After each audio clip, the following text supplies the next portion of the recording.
This program deals with devil worship and satanic beliefs. It contains explicit scenes and descriptions of violent crimes and rituals. Americans are asking, who attacked our country? You have declared a subliminal jihad against the United States. Can you tell us why? Everything pertaining to what's happening has never come to the surface. The world will never know the true facts of what occurred, my motives. And night fell on a different world. And Iblis is thinking, I should be getting this position, not Adam, and this guy is created from dirt. And how does the army feel about you being head of the Temple of Set? And the conspiracy theorists can say what they will, but I want you to give me power over Adam. And I want you to give me soldiers and minions and all of these things. The people had so much to gain and had such a material motive for putting a position on him. We'll never let the true facts come aboard to the world. And I want you to be able to give me the ability to whisper into the hearts of mankind. And who was the grotto leader? Don't remember his name. You don't remember the name of a person who involved you in murder? now these people are in very high positions, yeah? Yes.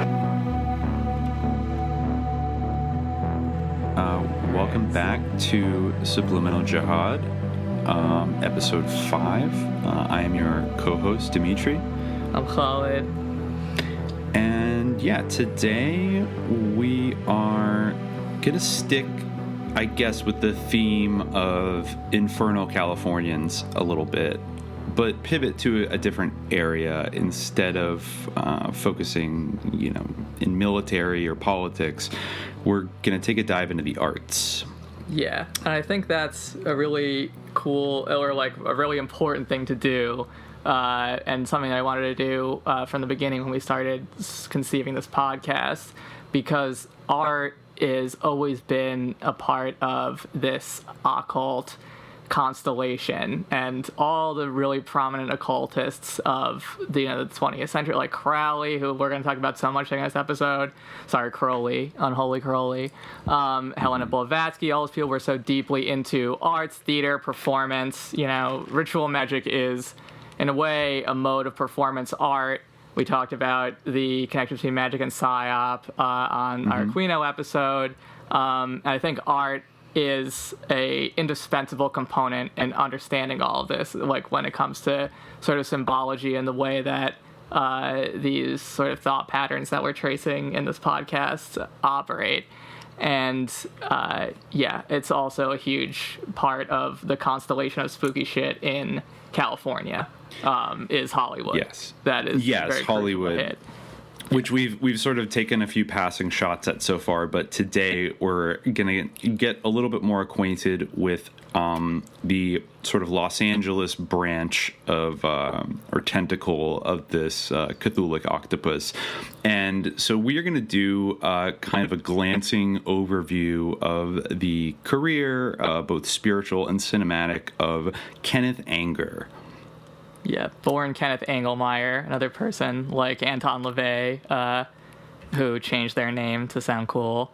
Yes, yeah, and actually, as we will see, was a very good and close friend of Anton LaVey, and did for a time live up in San Francisco, and was involved with a lot of things that we've already discussed.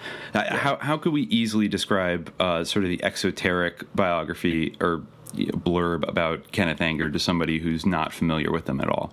Well, I feel like the exoteric biography is interesting because he is really revered as someone who's an incredibly influential filmmaker who was making very groundbreaking experimental avant-garde films very early, like his first movie, or his first sort of breakthrough movie, Fireworks, that we're going to talk about, came out, in 1947, 1948, and it was, some, like, for the time when, like, I Love Lucy was, like, a thing on TV, and stuff like that, like, compared to what was sort of mainstream at the time, this was, like, a really experimental film. So he's a huge figure in that world. I remember, at NYU, there were many people who would be speaking very positively of Kenneth Anger. He's a very revered figure, and it's known that he was an occultist, and it's known that he incorporated themes from his very active interest in Crowley into his artistic work and in his films.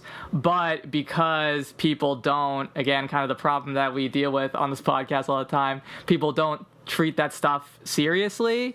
That's just seen as like, oh, like how interesting, what an interesting theme. But for Kenneth Anger and for people who practice magic and practice the occult, these rituals do work. They do have an effect. And that's the object of these films. So where it's like a cute thing, like, oh, he used these ritual principles to make his art, these films are magical rituals, and they're not usually viewed in that respect by people who don't really take that aspect of things very seriously, except as, an interesting influence or, a curiosity.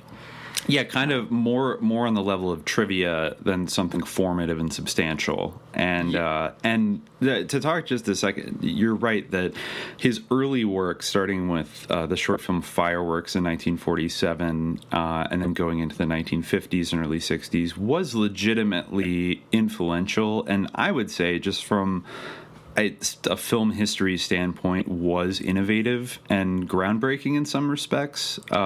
Just on an audio-visual kind of, technical craft level. He experimented with a lot of things that would become very common innovative tropes in new Hollywood cinema in the 1970s. What comes to mind is like the pairing of pop music and a sort of sinister montage, the way that he first did in Scorpio Rising, which I believe is in 1963, basically pairing doo-wop music with these kind of sort of hunky, gay, Nazi-dressed kind of hot rod guys and bikers and things like that. Like a lot of really interesting juxtapositions and a lot of ironic use of popular music that really influenced people like Martin Scorsese. You can see it in Quentin Tarantino's films, the way he uses surf rock and Motown, and did, have a pretty wide impact. And I think I saw in one article that it was David LaChapelle, the famous music video director and fashion photographer, who says that Kenneth Anger basically invented the conceptual framework of music videos. Yeah, in the 80s and 90s. And I think that is absolutely true. And in some ways, their most enduring value, or maybe it's just, from our modern perch, what we would see, how we would interpret the content of something like Scorpio Rising, which is just like a 3 or 4 minute. Actually, no, it might be a little longer. That might be 10 or 15 minutes. Yeah, Scorpio Rising's a bit longer. Yeah, and it's kind of just a montage with maybe 4 or 5, mostly doo-wop or Motown songs over it, and it does feel kind of like a music video. That's the first thing that pops to your head. But all of his films are silent. All of his films have that. And there's sort of a historical sensibility. He really revered silent films and was very interested in them and the sort of iconography of the silent era. I mean, this dude now at this point is like 93. He's old. He's very, very old. And for a lot of his career, interestingly, he's always looked very young for his age. Maybe some of those rituals having an effect, but he's like been very, very influential in that respect. Like I'm thinking of David Lynch as someone. Oh my who, God! Like, Like Blue Velvet is. Blue Velvet, I think, especially, and Mulholland Drive are two films that are like deeply, I think, influenced by Kenneth Anger's experimental work. Basically, what he called his Magick Lantern Cycle, which was a series of short films from the 1950s up through, I think, the early 1980s. Or the late 70s. I mean, and he's not just someone who's influential tangentially, like just in the same way that he was plugged into, or, not influential just by people being exposed to him in some way. In the same way he was plugged into these occult circles, he was friends and like congregated with people like Joe Dorowski, Scorsese, Dennis Hopper, like all these people, he had. Yeah, later on, Keith Richards and Mick Jagger. Yeah, oh, for sure. Yeah, Jimmy Page. And also Jimmy Page, who was an extremely dedicated Thalemite and dark occultist who actually bought Aleister Crowley's Loch Ness Manor I believe, in the 1970s. House, very spooky haunted house, on the shore of Loch Ness. Yeah, and contributed music, and I believe it actually appears in his maybe his best known work of the Magick Lantern Cycle, which is Lucifer Rising from 1972. He eventually, it's actually funny, kind of gets into some of the spooky stuff about Kenneth Anger that we're going to get into later on. But yeah, Jimmy Page was supposed to write the music, but I guess it didn't come together for some reason. And so then he got Bobby Beausoleil to do the music.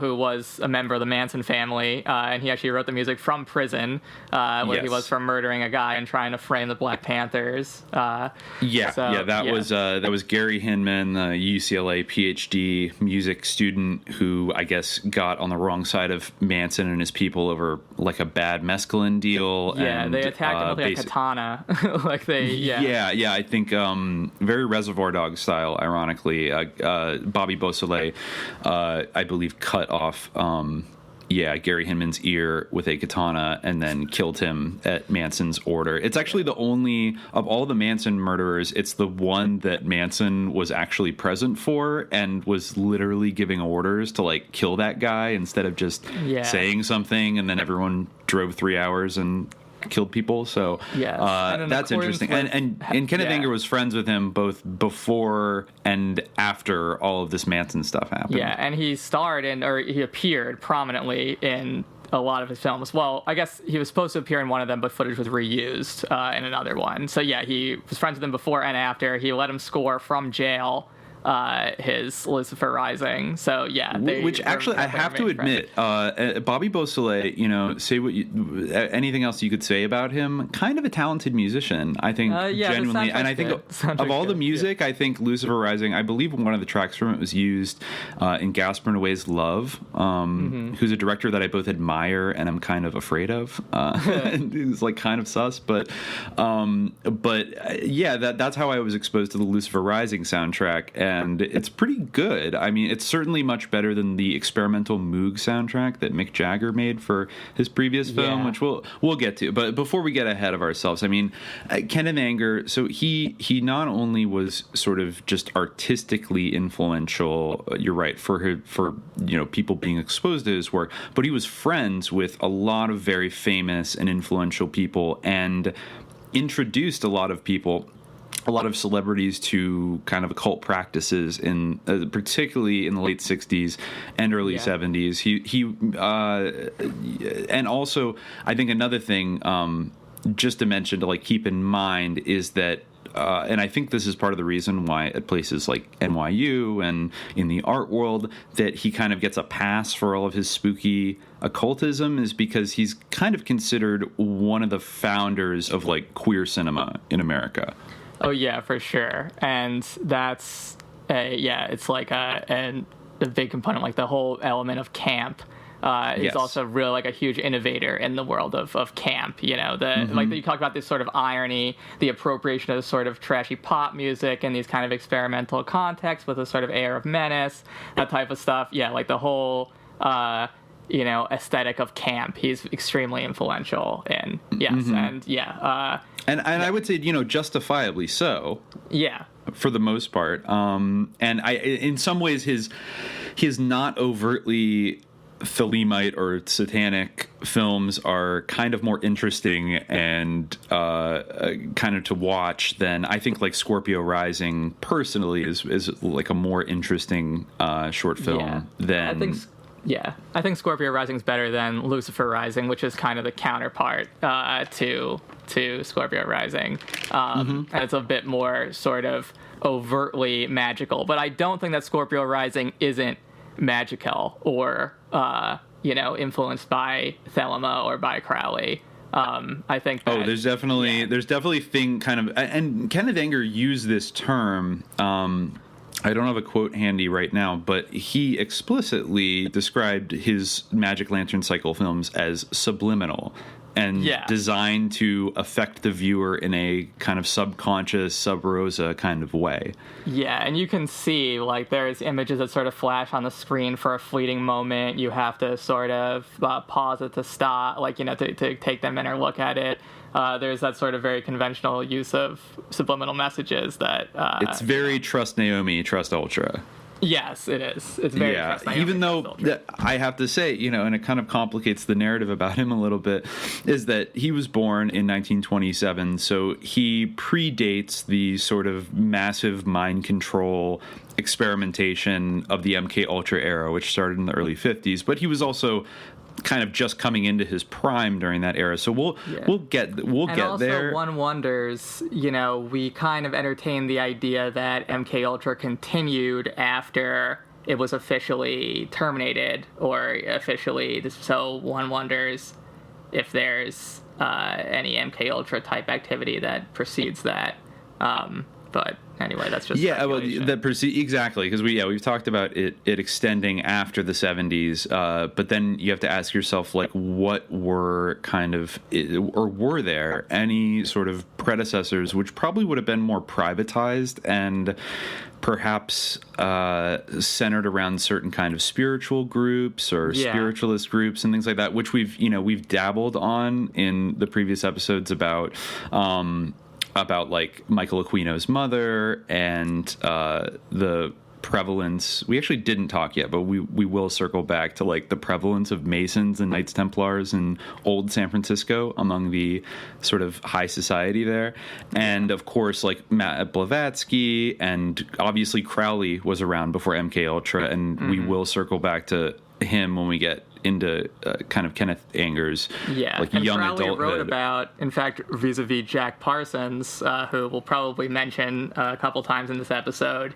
He wrote about how, you know, if Parsons betrayed oaths that you made to Crowley or used rituals in certain ways that he shouldn't, then he would develop schizophrenia or things like that. There was the idea that, you know, this magic could induce schizophrenia or these sort of dissociative disorders, things like that. So these ideas did circulate.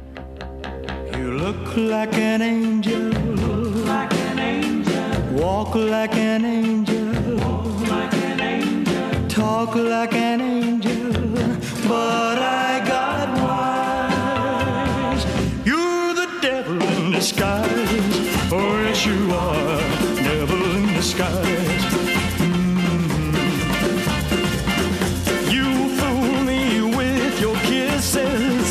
You cheated and you schemed. Heaven knows how you lied to me. You're not the way you seem. Yeah. So I guess maybe now we'll start with kind of a chronological sort of run through of his life and career. Like, who was he? Where did he come from? And how did he get into this world of sort of dark occultism and experimental filmmaking?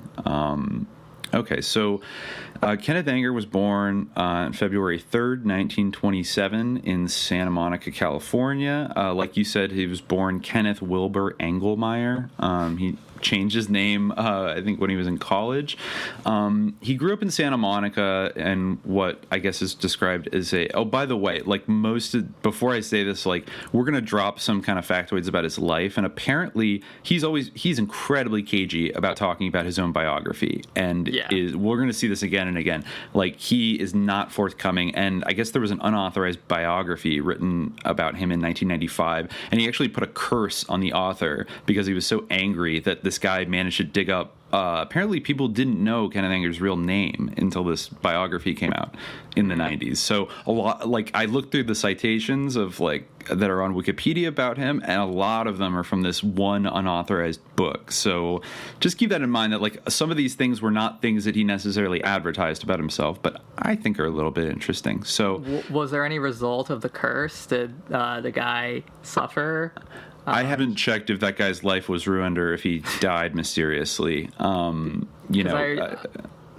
did, like, in listening to interviews with Kenneth Anger, he would often joke about these types of curses or things like that, and he would say, this person was cursed, and then I'm not saying that he died because of it, but he has a sort of sense of wacky Crowleyan humor. So yeah, he says, I mean, there's a lot of mystery, for example, over Jane Mansfield dying in a car crash after she had joined the Church of Satan in the 60s, and how some people thought that a curse was placed on her, and that's why she was decapitated by a big rig or something like that in a really gruesome fashion.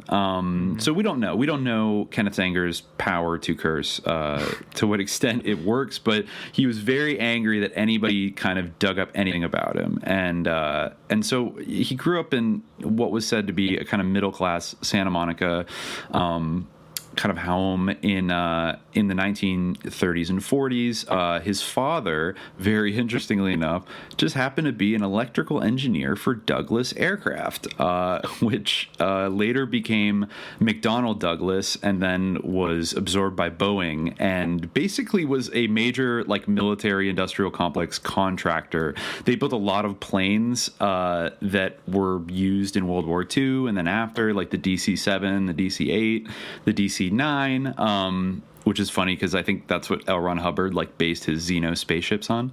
Was DC intergalactic DC-9s. Oh, right. Anyway, yes, they were. Yeah, but I digress. That was a Douglas Aircraft. So Kenneth Anger's dad worked for Douglas Aircraft, which I think is still might be, or the successor is, I don't know. I think the airfield, the local Santa Monica airport, I think it might have been the grounds of Douglas Aircraft, back in the 30s when his dad worked there. His maternal grandmother, Bertha Kohler, was an interior decorator and a somewhat notable watercolor painter. And Kenneth Anger has said that she was a really major influence on him and his appreciation of art and different creative things like that. Yeah. Apparently, he was very influenced by L. Frank Baum's Oz books as a child, and found their Rosicrucian philosophies very fascinating. And of course, that's always a big conspiracy bugaboo, is the kind of weird symbolism of the Wizard of Oz, and going all the way to Pink Floyd and the Dark Side of the Rainbow, and did one of the Munchkins hang himself in the background during one of the there's all kinds of weird stories going back to the Snopes era of sinister things, but it did have a Rosicrucian influence on it, and so he was influenced by. He was super into that stuff, the Hollywood, macabre stuff from really young. In an article about him in Esquire, it notes that there's an actress, Thelma Todd, who lived just a couple of blocks from his family home. And in 1935, she was found dead in her garage of apparent asphyxiation, but with blood in her face that no one could explain. And, the young Kenneth went over to watch them take out the body. And he was always just very interested in this type of stuff. You would see that kind of in Hollywood Babylon later on. He'd be very fascinated with this. Grisly side of Hollywood. Exactly, yeah. And Hollywood Babylon was a book of a sort of apocryphal book of gossip, of Hollywood gossip, that he wrote in the 50s, but didn't actually get published in the U.S. till the 70s. But yeah, it was full of all of these salacious sort of Hollywood underworld kind of stories about starlets being drug addicts and mysterious deaths and kind of strange occurrences. It's I've never actually read it, but it's apparent. So apparently, his original inspiration for Hollywood Babylon later on was he moved to Hollywood with his family during his high school years, and I guess he attended Beverly Hills High School, and I guess he would hear so many gossipy tales from sort of his rich classmates and people that were the children of Hollywood big shots and stars and directors and things like that, that he sort of compiled these this whole catalog of gossip about what was really going on in Hollywood during the pre-war era. But then in high school is when we start to see Kenneth Anger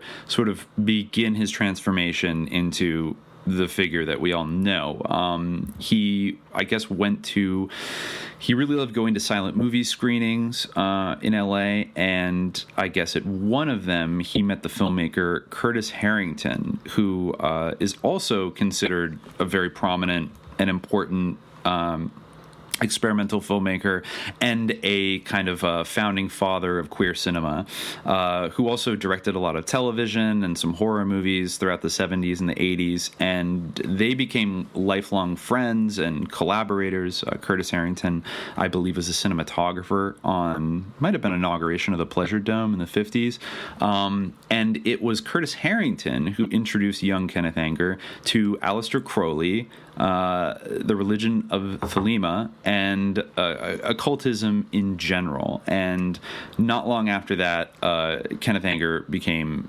really fascinated by that. He also reportedly became fascinated with Eliphas Levi, who we discussed before, and all that kind of Rosicrucian stuff from the Oz books, and also started to make his first films at this time. I think most of which he said he burned in 1967.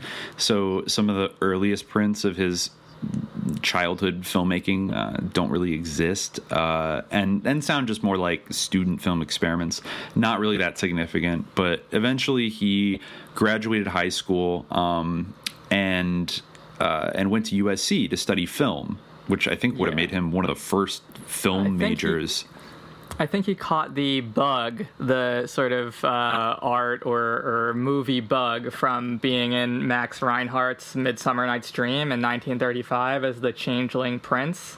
So, he got to wear all these, nice outfits, lots of spangly, feathery outfits and run around in the Enchanted Forest, which, is a fascination that you really see in his career later on. But that, I think, is sort of the story about where he kind of got really excited about making movies.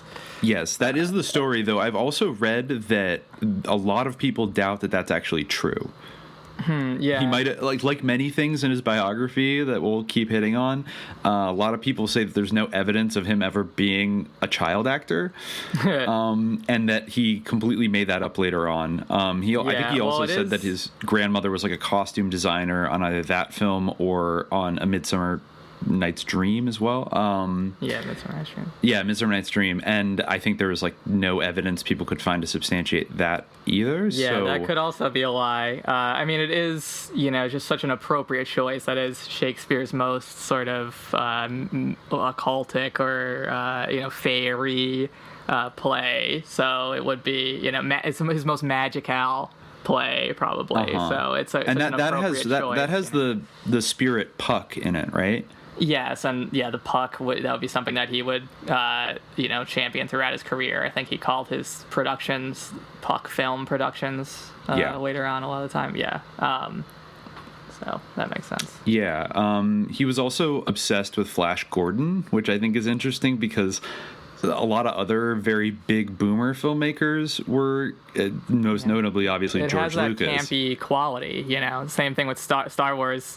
Ultimately, is a very campy film. Sorry, don't mean to offend any fanboys out there, but it is. And Flash Gordon is extremely kitschy and very campy.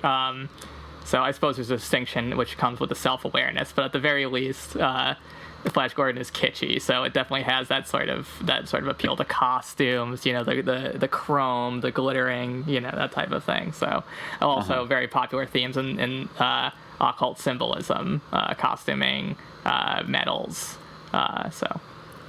Yeah, exactly. So he planets, actually made the stars, astrology, so anyway, and he made a film called Prisoner of Mars in 1942 when he would have been 15 or 16. I guess was inspired by Flash Gordon. So there's also that was before he went to USC. I didn't watch. The first film of his that I watched prior to this is his Fireworks, which we'll talk about, but. Prior to that, I guess he made a lot of movies that were sort of sci-fi fantasy. I read one he wrote that was about kind of the myth of the Minotaur, and it was about sort of a boy going to space. It was the Minotaur in space, and he encountered the Minotaur and saw all the skulls. Skulls are just a huge thematic fascination of him, skulls everywhere, the human skeleton, blah, blah, blah, endlessly. So, yeah, that stuck with me from the description of it that I read, that this boy being pursued by the Minotaur, sort of seeing a mass grave of other little boys who had been killed by the Minotaur previously, and their skeletons. Yikes. Yeah. Yeah. Okay, so do we want to now talk about his first, it's not a part of the Magick Lantern Cycle, but it's kind of considered maybe his first kind of real film? I think Fireworks is considered part of the Magick Lantern Cycle. I think the Magick Lantern Cycle is Fireworks, Puss Moment, Rabbit's Moon, Scorpio Rising, Custom Car Commandos, Inauguration of the Pleasure Dome, Invocation of My Demon Brother, and Lucifer Rising. Gotcha. Yeah, so I think that Fireworks is actually the first film of the Magick Lantern Cycle, which is the sort of most famous, series of films, the kind of spine of his whole oeuvre that's, he's really known for. I saw on somewhere that it's considered to be the first sort of gay narrative film. It does kind of have a loose narrative, although it's highly experimental and very, very surreal. He was also friends with Jean Cocteau, so that's the connection there in terms of the surrealism of his films. So this movie Fireworks is very interesting. I would definitely recommend watching it. It's one of my favorite of his that he did. It stars him as this sort of voyeur-type figure who's constantly smoking cigarettes, and he kind of encounters this, very eroticized male sailor, and this, of course, was a sort of cliche of sailors as being a sex symbol, but, it's also a major trope of Anger's work, the eroticized male form. We see it again and again and again. And so, first, the sailor's kind of performing for him, doing these sort of feats of athleticism, doing handstands, kind of flexing his muscles, but it quickly degenerates into a mob of sailors. This may also be a lie, but Kenneth Anger claimed to have witnessed a mob of sailors sort of beating up a youth at some point in real life, and this kind of influenced what happens in the film, where Anger is sort of sadomasochistically brutalized with sort of morning stars and flails by this mob of sexy male sailors. One of the most chilling moments of the film is that his innards are kind of ripped open, and you kind of see his intestines and everything, and embedded in his intestines is sort of a compass or a winding clock or something. I think it's a compass going with the sailing theme, but anyway, it's sort of this fusion of man and machine that is a major theme through all of his work, and also in this movie, because after this point it's even more and more surreal. There's one of the sailors sort of reaches into his trousers, and he pulls out his dick, but it's not a real dick, it's a firework, and it lights off, and then it sort of explodes.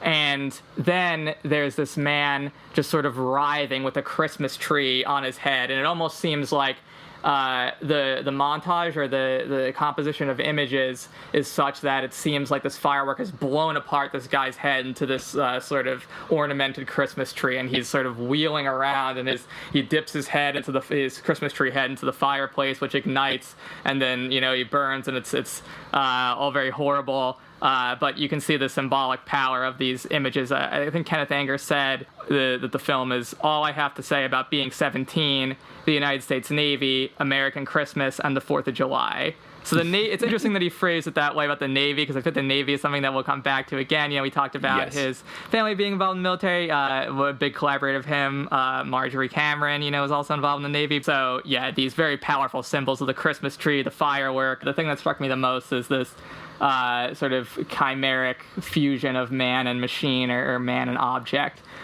which, we'll see, especially with the sort of eroticism of vehicles and cars that he gets so into later on with the sort of bikers and Scorpio Rising. It's a big thing, and it's a huge, it's something that we're dealing with a lot now, and we've talked about this kind of idea in the past, this sort of man-machine Well, it's interesting that his father was an electrical engineer building airplanes for Douglas Aircraft, and then he is so obsessed with hot rod culture and like these shots of, as we'll talk about in Custom Car Commandos and Scorpio Rising, like working on motorcycles and working on engines and things like that, and kind of the juxtaposition of eroticized, almost going back to what we said about Disney and like commodity fetishism, like imbuing inanimate objects with almost like living organic features and personalities. Like he really fetishizes the sort of sparkling chrome engines and pistons of like this big machine with like this dude with like bulging jeans, like, you know. Even in his movie Mouse Heaven, which happens later on, there's this sort of, the last shot of the movie is this kind of Mickey Mouse becomes a sort of chrome figure, this chrome sparkling machine, and there's a pop song that's used. It's "I'm Your Puppet," and it just sort of, you know, talks about like, I'm your puppet, you know, your living, breathing puppet. This whole thing of the commodity fetishism and necromancy and the animacy of being inanimate. We've talked about that before. Yeah, it's a huge thing. Yeah.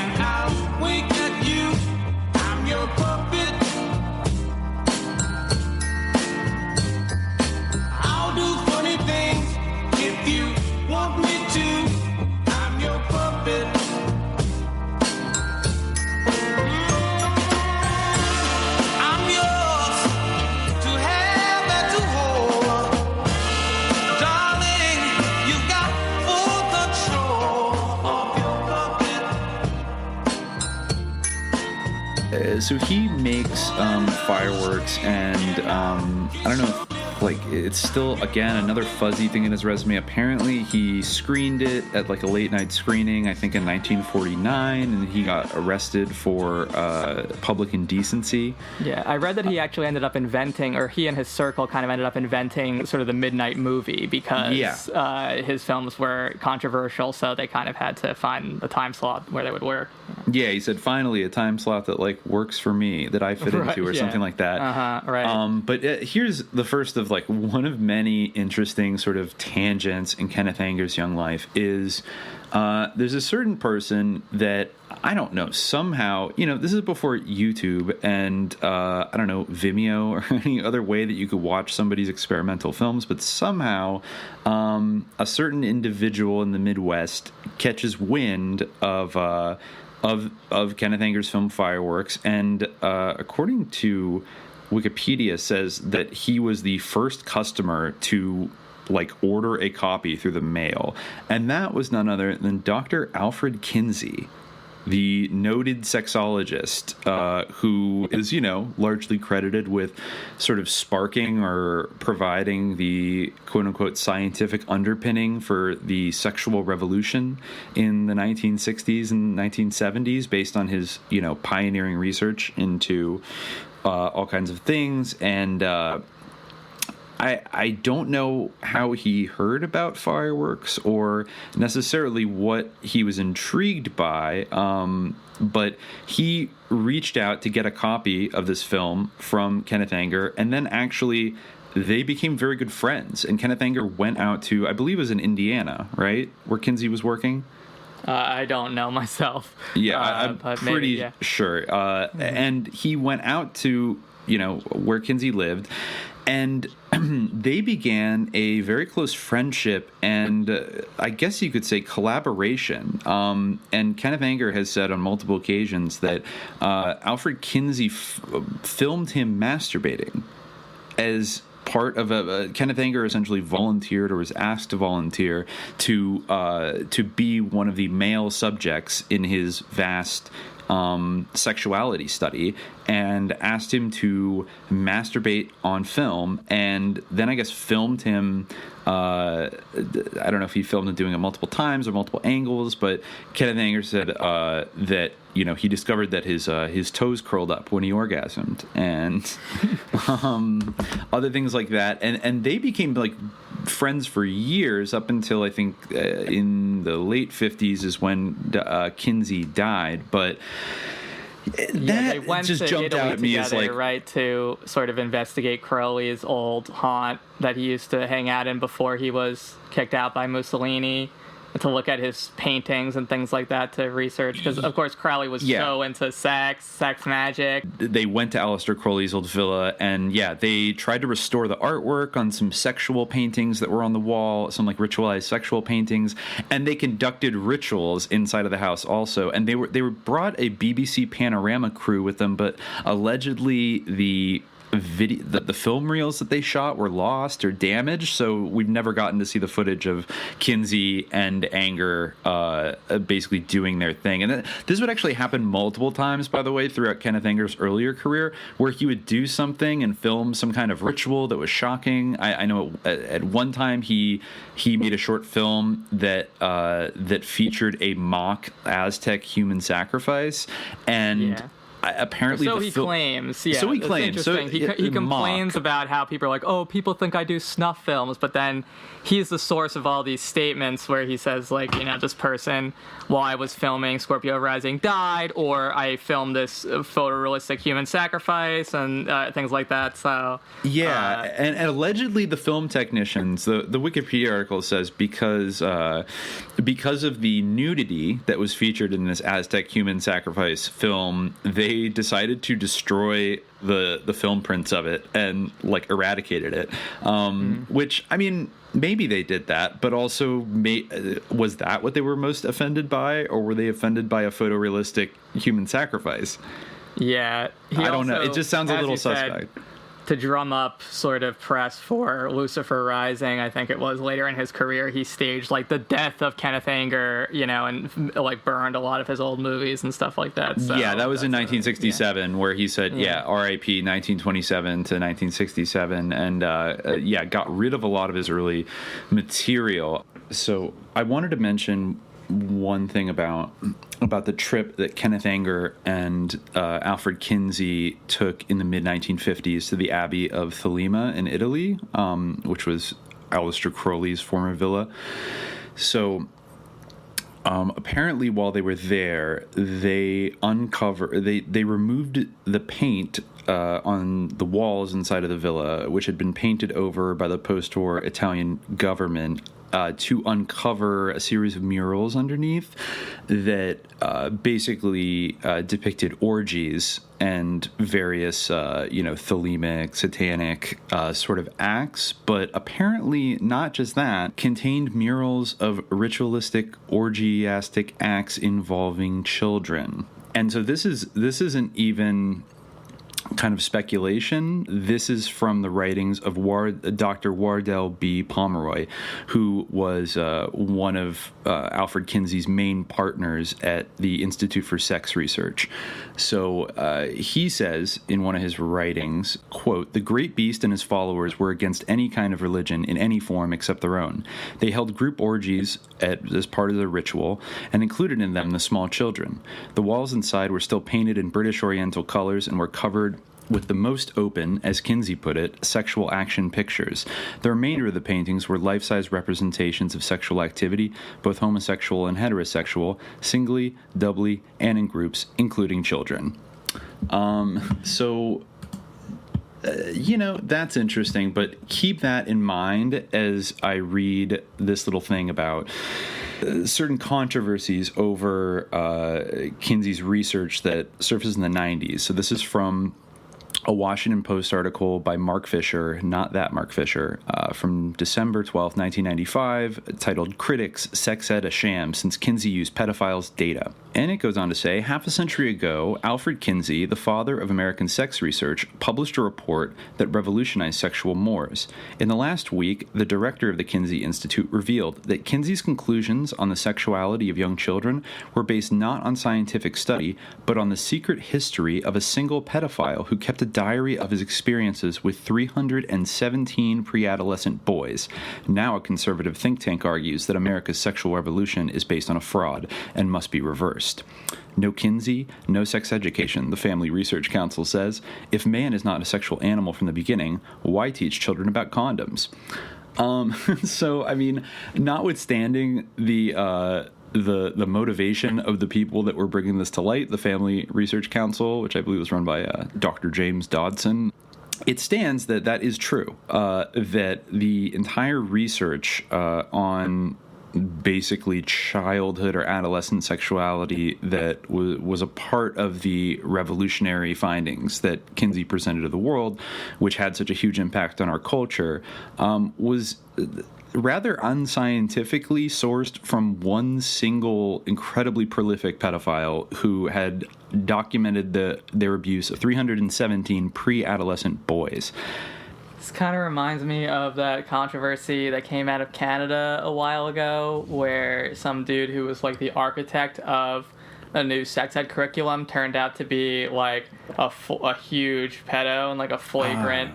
Yeah, he was like bragging about it in like child porn forums and things like that. And yeah, it was so I guess, it kind of makes sense that people who are really into the sexuality of children, in that field, if you're like someone who's into that, then it makes sense that, maybe not everyone, but it certainly makes sense that field of research or study would attract people who have certain preformed ideas about the sexuality of children, going back to the specific instance, the idea that you would deduce from their observations that they provided you of their interactions with basically their victims, and that you would be able to scientifically deduce from that a coherent and accurate theory of childhood sexuality is pretty shocking, I think.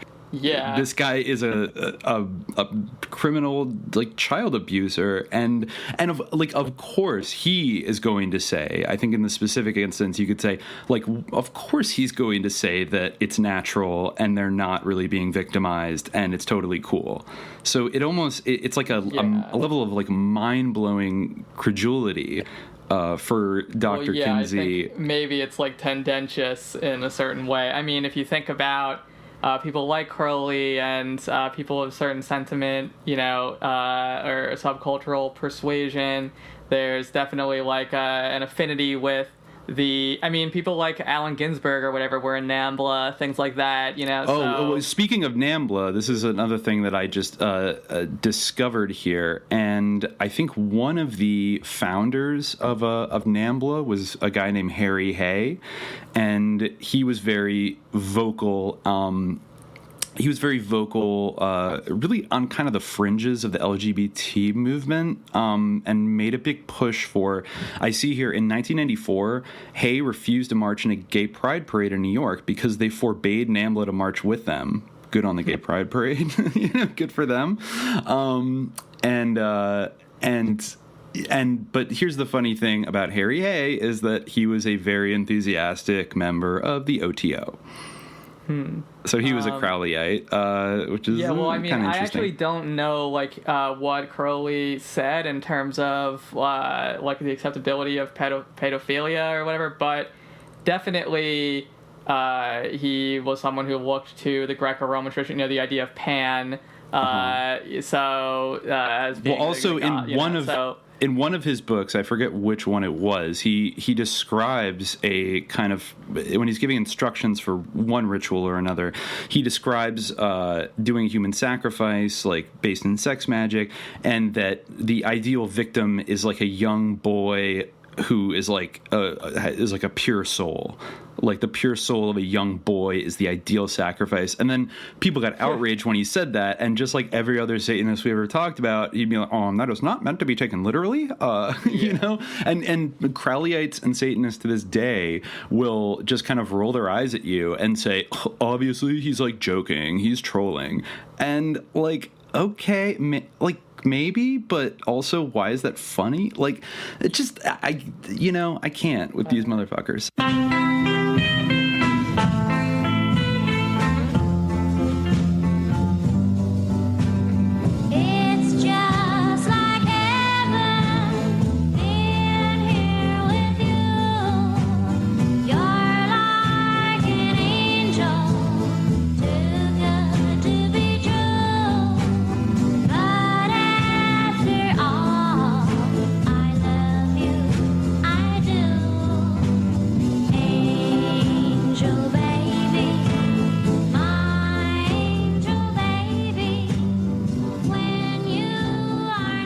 Oh, by the way, also, like, just to rewind, I don't want to jump too far ahead. In 1956, he makes kind of the first big film that is, like, really classic Kenneth Anger, and that is the inauguration of the Pleasure Dome.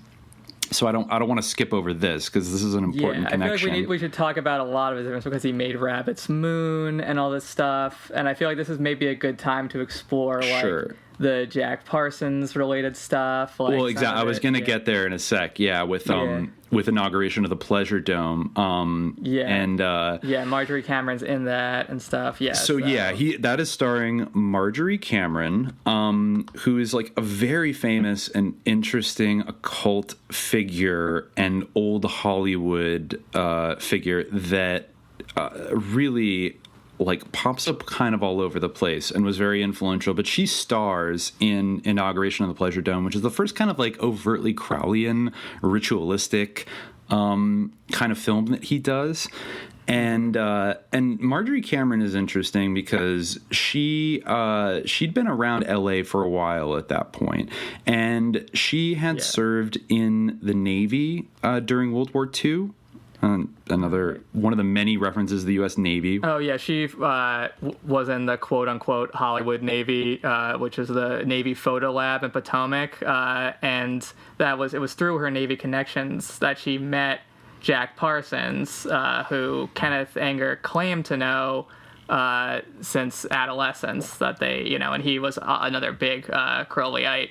Who did the Babylon working and his view. We'll get to the Babylon. Yeah, the Babylon working. So she ends up in Los Angeles and gets introduced to Jack Parsons in Pasadena and his whole crowd of OTO Crowleyites. And at the time, Jack Parsons was living with his friend, another Navy veteran from the war, a little known guy named L. Ron Hubbard.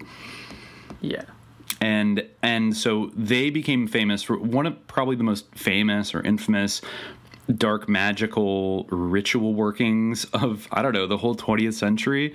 Like, people still whisper about it and wonder what it was all about. But basically, Jack Parsons sort of became infatuated with Marjorie Cameron, and she had this like bright red hair and green eyes, and he called her his Scarlet Woman, and I guess believed that she was like a very important figure for some ritual magic. And Jack Parsons, by the way, for anybody that doesn't know, is like a formative rocket scientist who was like one of the founding fathers of American rocketry in the 1940s. And before he even met her, he had done a ritual with L. Ron Hubbard to obtain the assistance of an elemental mate.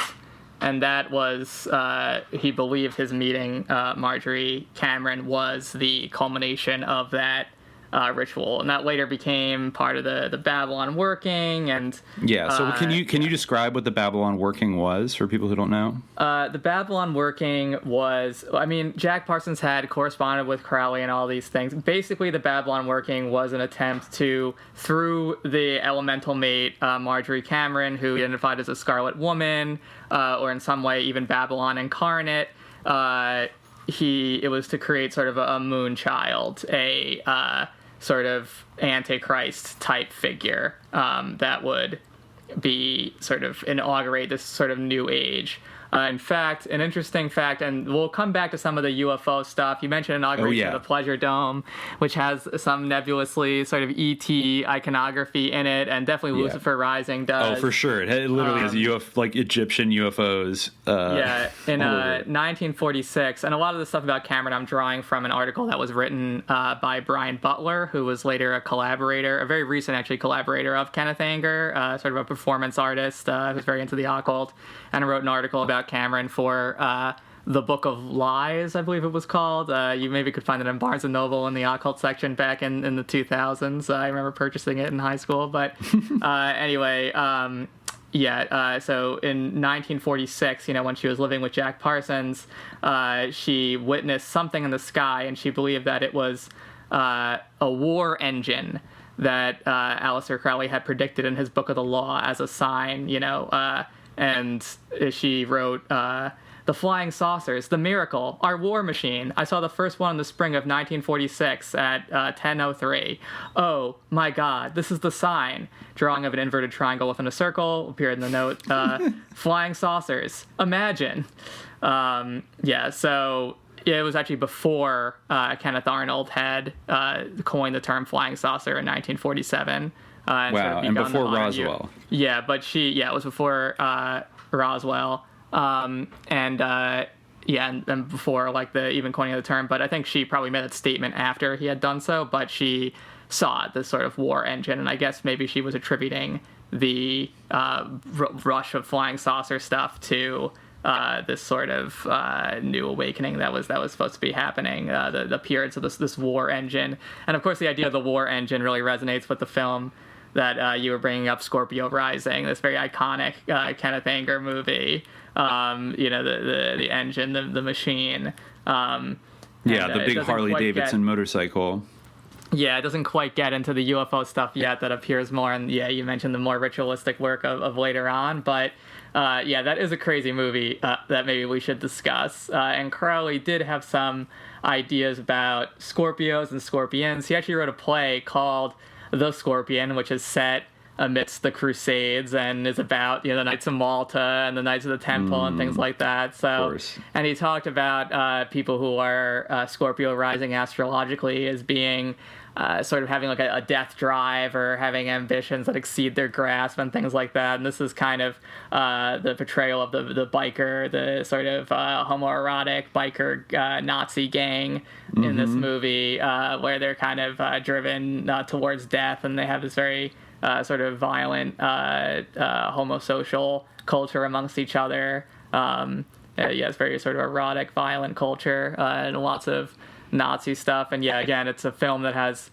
a lot of this ironic use of songs. Like the first, my favorite, is He's a Rebel by the Crystals. Yeah. And I'll probably play it in one of the interludes because it's a good song. I like it a lot. Yeah, Devil in Disguise, by Elvis. And I feel like if you have the idea in mind of this icon of Lucifer, the devil, who kind of think his ideas about, maybe we'll talk about it a little bit later, but, stuff like I'll follow him, the idea of Hitler, mixing with these ideas of the devil and the omnipresence of skulls. There's just skulls, the sort of skull and crossbones or the Jolly Rogers everywhere in this movie. And it's something.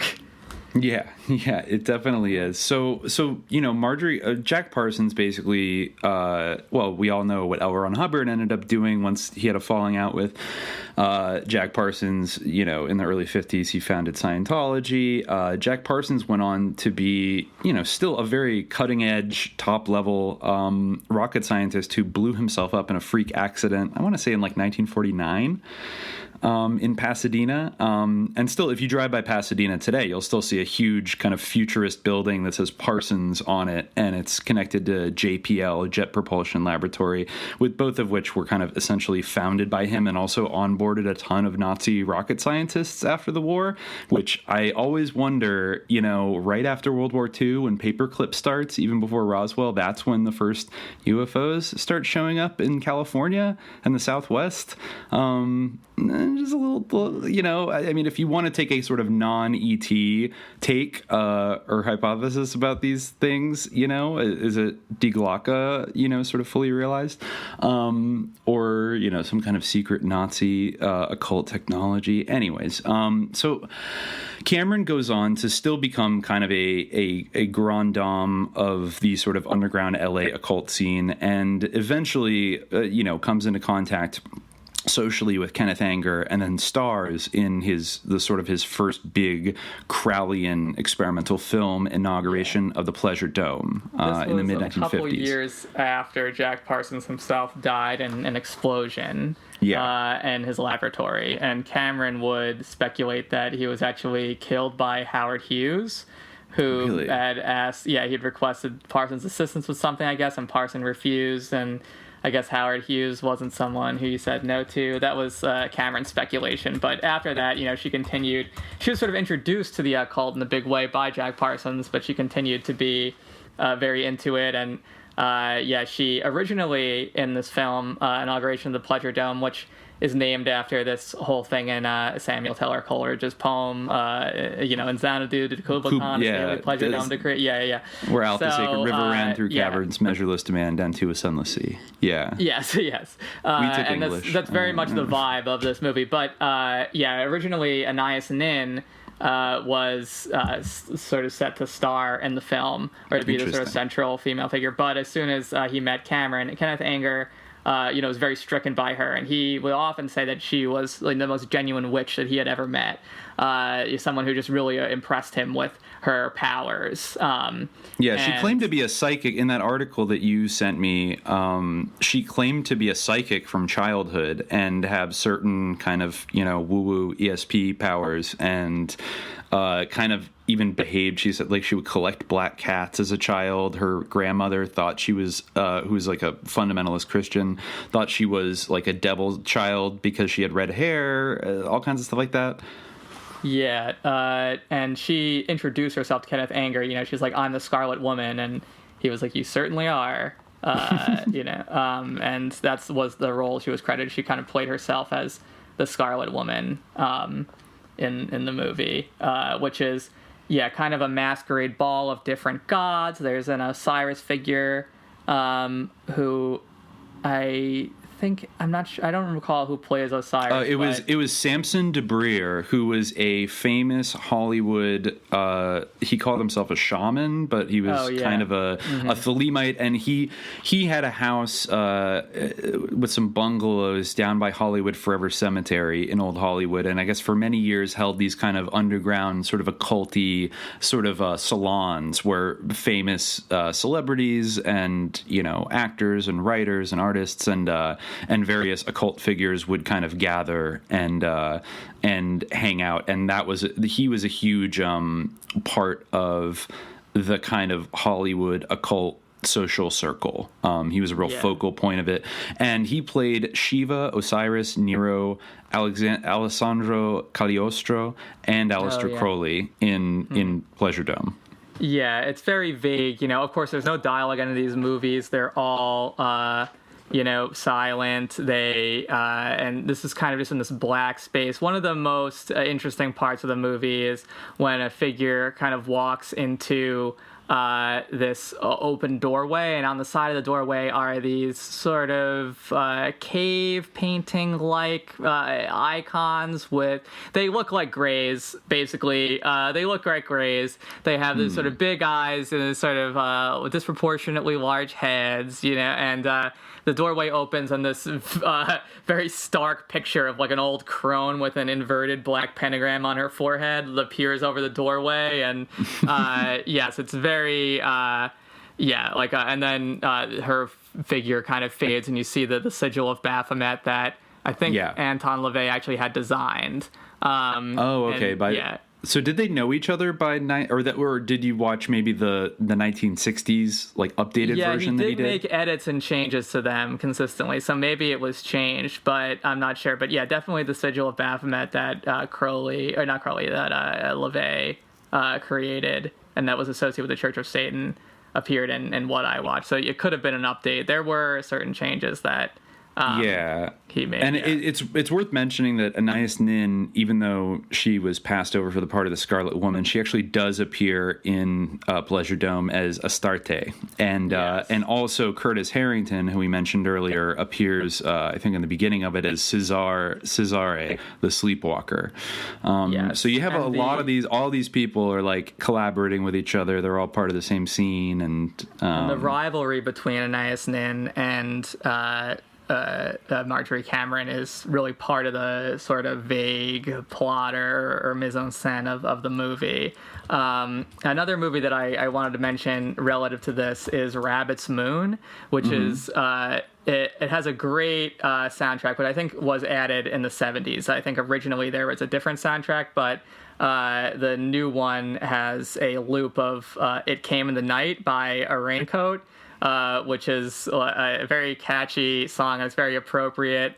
It's like It Came in the Night. It's like very spooky, and it's all like about Monster Mash very, kind of thing. Harlequinade. Yeah, it's very like a commedia dell'arte type thing where, a clown is sort of in love with the moon. And I think it's interesting, Jack Parsons being sort of founder of, big innovative figure in the world of rocketry, sort of helping America to reach the moon. And, of course, at this time, it hadn't happened, and the moon still had that pre-moon landing mystery, but there's this sort of doomed love of the, even though, as you say, Inauguration of the Pleasure Dome is much more explicitly magical or overtly so, this still has those sort of very iconic themes of the Harlequin commedia, these sort of stock types, and of course the moon. And this is the movie that the Magick Lantern kind of appears in. And the light of the Magick Lantern, it has a very clear visual allegory to the moon, and there's this scene, the climactic scene is the moon starts to eclipse, and it almost seems like it's very sinister and very oblique, but it almost seems like it's the plan of the Harlequin figure that this moon would eclipse, and the central clown is kind of like a Perrault type figure, that classic clown with the big buttons and everything, or the big cotton balls and the fluffy collar is kind of the main character. He just falls over, dead almost or not moving, and yeah, it's interesting to watch that in the context of the sort of astrological explorations of Kenneth Anger vis-a-vis his interest in Crowleyan, but also his connection with this group of people who were really involved in the development of rocketry and the whole space race and sort of traveling to space. Yeah. I mean, you see like a huge convergence in Los Angeles and Pasadena in this era of sort of Hollywood filmmaking, Crowleyan occultism, Nazi rocket scientists, all kind of jumbled together. Yeah,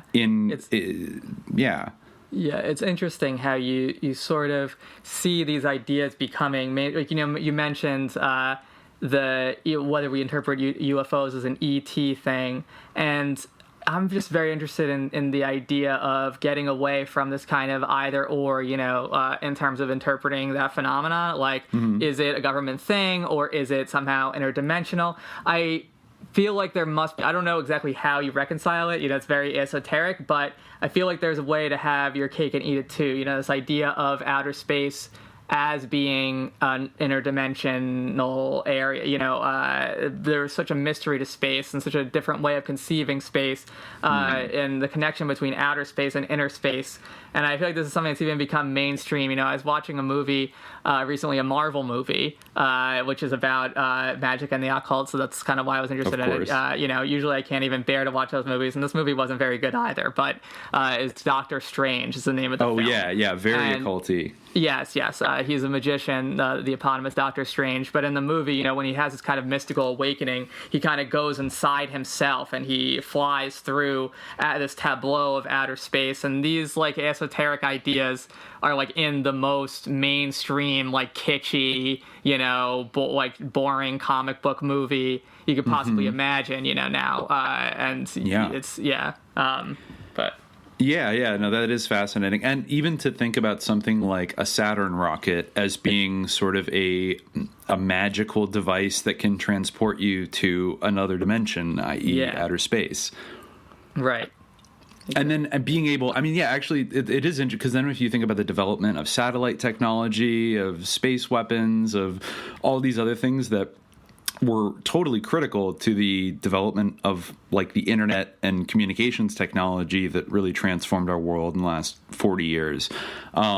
It tracks with our earlier comparisons of computer programming to magic and the kind of the occult origins. Somebody commented in our SoundCloud, I feel like we were remiss to not mention it for our last episode, that pointed out that there's a very popular classic computer science textbook, and in the intro to that, the author explicitly makes the comparison between computer programming and magic. Yeah, and actually, now that you mentioned that, in the movie Doctor Strange, the same allegory is made, and you can actually see that again and again, the connection between programming and magic in media that deals with the occult. It's actually something that it's constantly referenced as a big trope. It's not surprising to me that's the case. And I feel like I've heard that. I mean, it may originate in the world of computer science with that text, but yeah, it's not something that we came up with. Sure. No. I've seen it referenced before, but it's kind of a thing that isn't forgotten. A technical wizard, a computer whiz, you know. All this stuff is,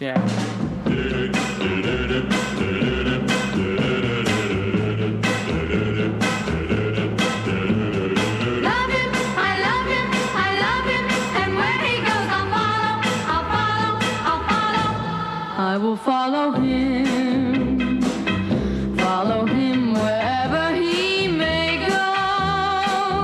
There isn't an ocean too deep, a mountain so high it can't keep me away. I must follow him. Ever since he touched my hand, I knew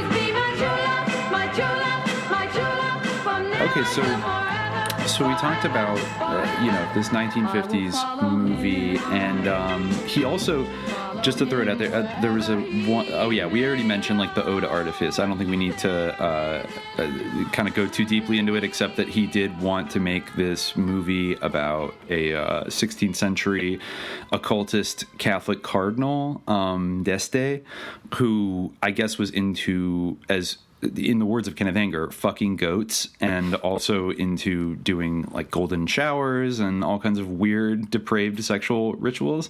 But I guess that didn't work out. I wouldn't equate those two things, Sure. One I feel like is like maybe in the realm of like kind of weird, but the terms of like fucking goats, that's really something. But in terms of the goat fucking theme, that comes up again and again. I mean, once we get to Lucifer Rising, there's a key moment where there's a shot of a book, and you see that sort of famous statue from Herculaneum of Pan having sex with a goat. It's sort of highlighted in the film. So this idea of fucking goats comes up again. And of course, the goat, goats, Baphomet. Baphomet. Goat, it kind of makes sense. So now, okay, that was all necessary information that is good to know. And so now I think we can move on to the San Francisco period of Kenneth Anger's life. And basically, well, I guess the first major work that he completes while living in San Francisco, which I think was done in 1963, kind of interesting movie to come out like the year Kennedy was assassinated. I'm not saying there's any link, but that was Scorpio Rising, right? That was Scorpio Rising, and that, as we discussed, that was the one that had this innovative kind of pop music montage technique that would later be popularized by people like Martin Scorsese and Oliver Stone, Quentin Tarantino, and basically in terms of its content, I mean, do you want to describe a little bit of like visually kind of what you're seeing in Scorpio Rising? Yeah, I mean, I kind of alluded to it a bit before, where it's very voyeuristic, homoerotic, guys sort of working on their motorcycles, putting on their clothes, sort of flexing their chests. Then there's a party scene, which is also kind of a masquerade, a theme that would be revisited at inauguration of the Pleasure Dome, where everyone's kind of masquerading as these different gods and figures. But in this case, it's more of like very ooky spooky Halloween masks. And one of the main interesting motifs in the movie is that he intercuts this kind of mockingly with a Jesus movie. So like as they're going into this sort of abandoned, derelict place to have this weird party, it's intercut with a bunch of like Middle Eastern dudes going in to maybe see Jesus. There's a strange thing where a guy sort of one of the bikers is caressing his motorcycle, and it's kind of intercut with Jesus healing this guy's power to see. And this is a part where I feel like there's this kind of very flashing, very quick kind of subliminal images that you can see in the movie, where this sort of this theme of sight comes through with Jesus kind of healing this person's sight. And he did this a couple of times. Oh, you're right. Yeah, it does flash a little bit. Interpolating. He did this a couple of times in his movies, interpolating scenes from earlier things. He was very much the cineast. He was very a connoisseur of different films. So, that's a big part of the movie. And this party scene, a guy's belly gets kind of smeared with peanut butter and or something, some kind of substance like that, and there's like this howling, this grotesque sort of howling, and there's lots of images of Jesus and Hitler and and the like I mentioned, the song like I'll follow him, and it's and the biker is wearing basically kind of this hunky sort of gay biker James Dean kind of outfit with like a tight white t-shirt and tight blue jeans and a Nazi like an SS officer's cap, right? Yeah, I think James Dean actually is depicted in the movie. He's shown as kind of on pictures on the wall or something as kind of an icon of these bikers. Yeah, they have like kind of like studded jackets that even reads Scorpio Rising on them. Yeah, and this there's kind of some cool cutaway like fast zoom in shots to like this guy, the back of this guy's jacket with this cool kind of patch on it that's like a scorpion, and the wall almost feels like it's almost parodying, or I don't know, like predicting kind of like teen culture in the 1960s. Like it's interesting, it came out right before like the Beatles, and kind of that idea of like standing rock stars became big for the first time. Because aren't there pictures like Marilyn Monroe and James Dean and all these people all over this guy's wall? So he's a little bit like a celebrity. Hitler. And Hitler. But Hitler kind of insinuates himself later. Like at first, it's kind of a sort of sinister presence that emerges as time goes on. The movie becomes more frenetic, and there's that scene where they're riding their bikes and one guy sort of wipes out. Kenneth Anger would say that guy actually died. The scene itself isn't gruesome, but he would say that guy died, and that's part of the reason why there were rumors about him maybe creating snuff films. It's a climactic part of the movie. I think when the song Point of No Return is playing, there's also it's a little dark. There's also some other ominous parts. There's a scene of a guy putting on his rings, of course, these sort of bejeweled rings, and there's a very prominent sort of owl sculpture, lots of this spooky symbology kind of occurs. I think it's interesting when we consider later on, and keep in mind, this is the guy that like prominent music video director and fashion photographer David LaChapelle said basically invented the format of the music video way back in the early 60s. And, when we talk about like Vigilant Citizen stuff about, subliminal kind of, images and memes and programming and like, Sia or Ariana Grande videos and things like that. I think Scorpio Rising is really fascinating because unlike Inauguration of the Pleasure Dome, which is very overtly, exoterically like an occult Crowleyan ritual, the kind of ritualistic symbolism is still there in Scorpio Rising, but it's been sort of hidden behind this veil of American pop culture and kind of contradictory to the normal viewer, kind of contradictory symbols like, Harley Davidson motorcycles, leather jacket, kind of James Dean guy, and then Hitler. And it's kind of like, like a normal American would kind of think, well, what's the association with those things? Like, what's he trying to say here? And I think, maybe this is like an early attempt, or maybe later music videos. It seems like there's like 5 music video directors that direct most of the big pop videos anymore anyways. So it wouldn't surprise me too much if like a couple of them were, Crowleyites, then, they would draw inspiration. Fans at least, I'm sure. I mean, like we said, like if you go to film school or something, people are going to talk pretty glowingly about Kenneth Anger. If you look at any of his interviews on YouTube, like Nicholas Winding Refn, who is almost a very like Angerian kind of filmmaker in a lot of ways, like really doesn't like dialogue, really likes these slow kind of dark, like hypnotic sort of satanic I mean, if you watch his film, what was it? The Neon Demon. That was like his kind of LA film about a model that falls victim to a coven of cannibalistic witches.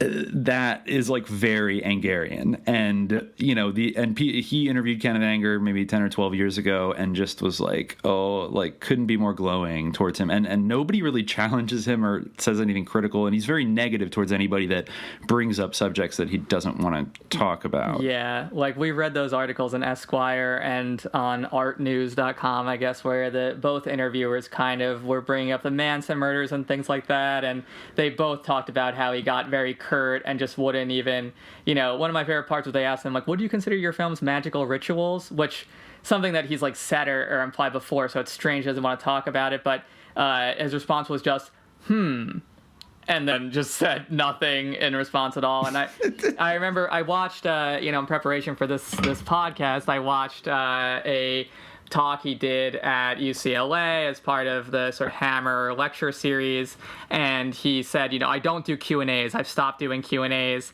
I'll answer letters, but I don't do Q&As.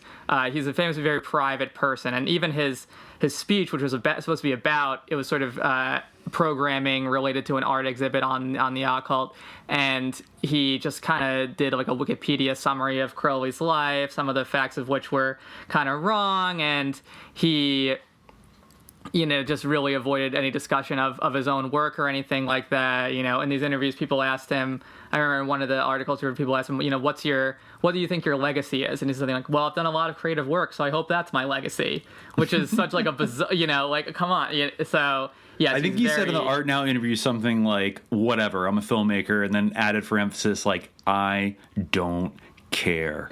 Yeah, the guy had periods in it, and he was like, he added with a sneer, like, I really, don't, care. Yeah. Yeah, and it's just, yeah. Well, I mean, if the real history of whatever he was up to during his life is kind of never going to get written, then I wouldn't care about my public legacy either. Yeah. You know what I mean? Like, it's like the people who know are going to know what he did, but, and I think now we can start to, talking about the influence and a Scorpio rising. Now, this is where it starts to get like very interesting with the sort of rise of his career, because this movie is noticed by the Ford Foundation. And in 1964, as a result of seeing Scorpio rising, they give him a $10,000 filmmakers grant. They gave it to, I think, there were 10 filmmakers total, and Kenneth Anger was one of them. And he got $10,000, which, was a lot more back then, specifically to make a project that he had pitched to the Ford Foundation, which was called Custom Car Commandos. And yes, that is custom with a K, car with a K, commandos with a K. So, like, KKK. And this movie ended up being like 3 minutes long. Yeah. Which is significantly shorter than Scorpio Rising, which I think was at least pushing the 20-minute mark. But I don't know what happened, what he was doing with that money, but I think they say that, he just lived on it and like frittered it away, and like he got one over on the Ford Foundation, like he tricked them to like give him $10,000. But you know what?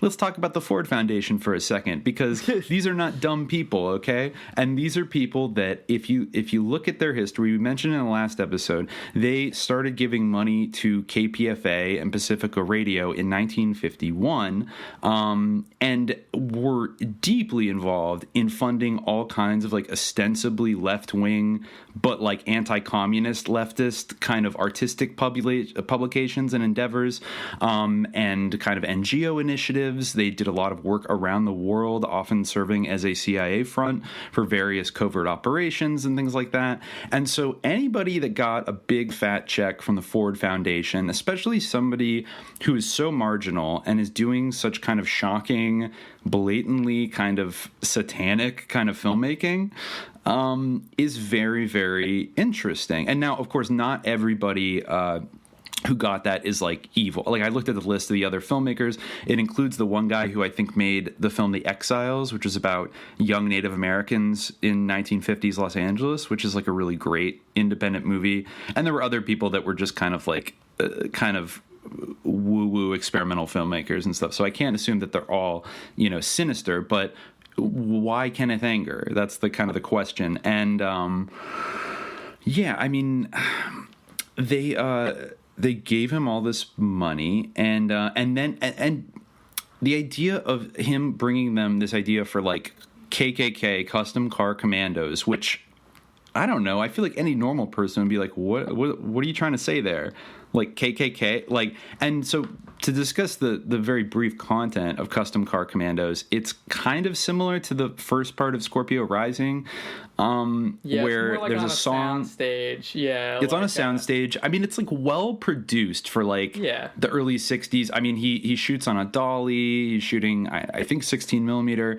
You know, the colors and the lighting are very motorcycles. Yeah, like it's kind of Custom Car Commandos, but and it's kind of again similar to the last time. It's kind of a tight jeans wearing like homoerotic young man working on a hot rod car on like a soundstage, and it has a lot of like slow tracking shots, like very eroticized shots of like the internal engine and the pistons, and this guy is kind of like shining, like wiping the chrome onto the different mechanical parts of this car, and then he gets into it and like drives off, and that's the end of that. And while Angel Baby, the doo-wop song, is playing, another good song, I'll admit.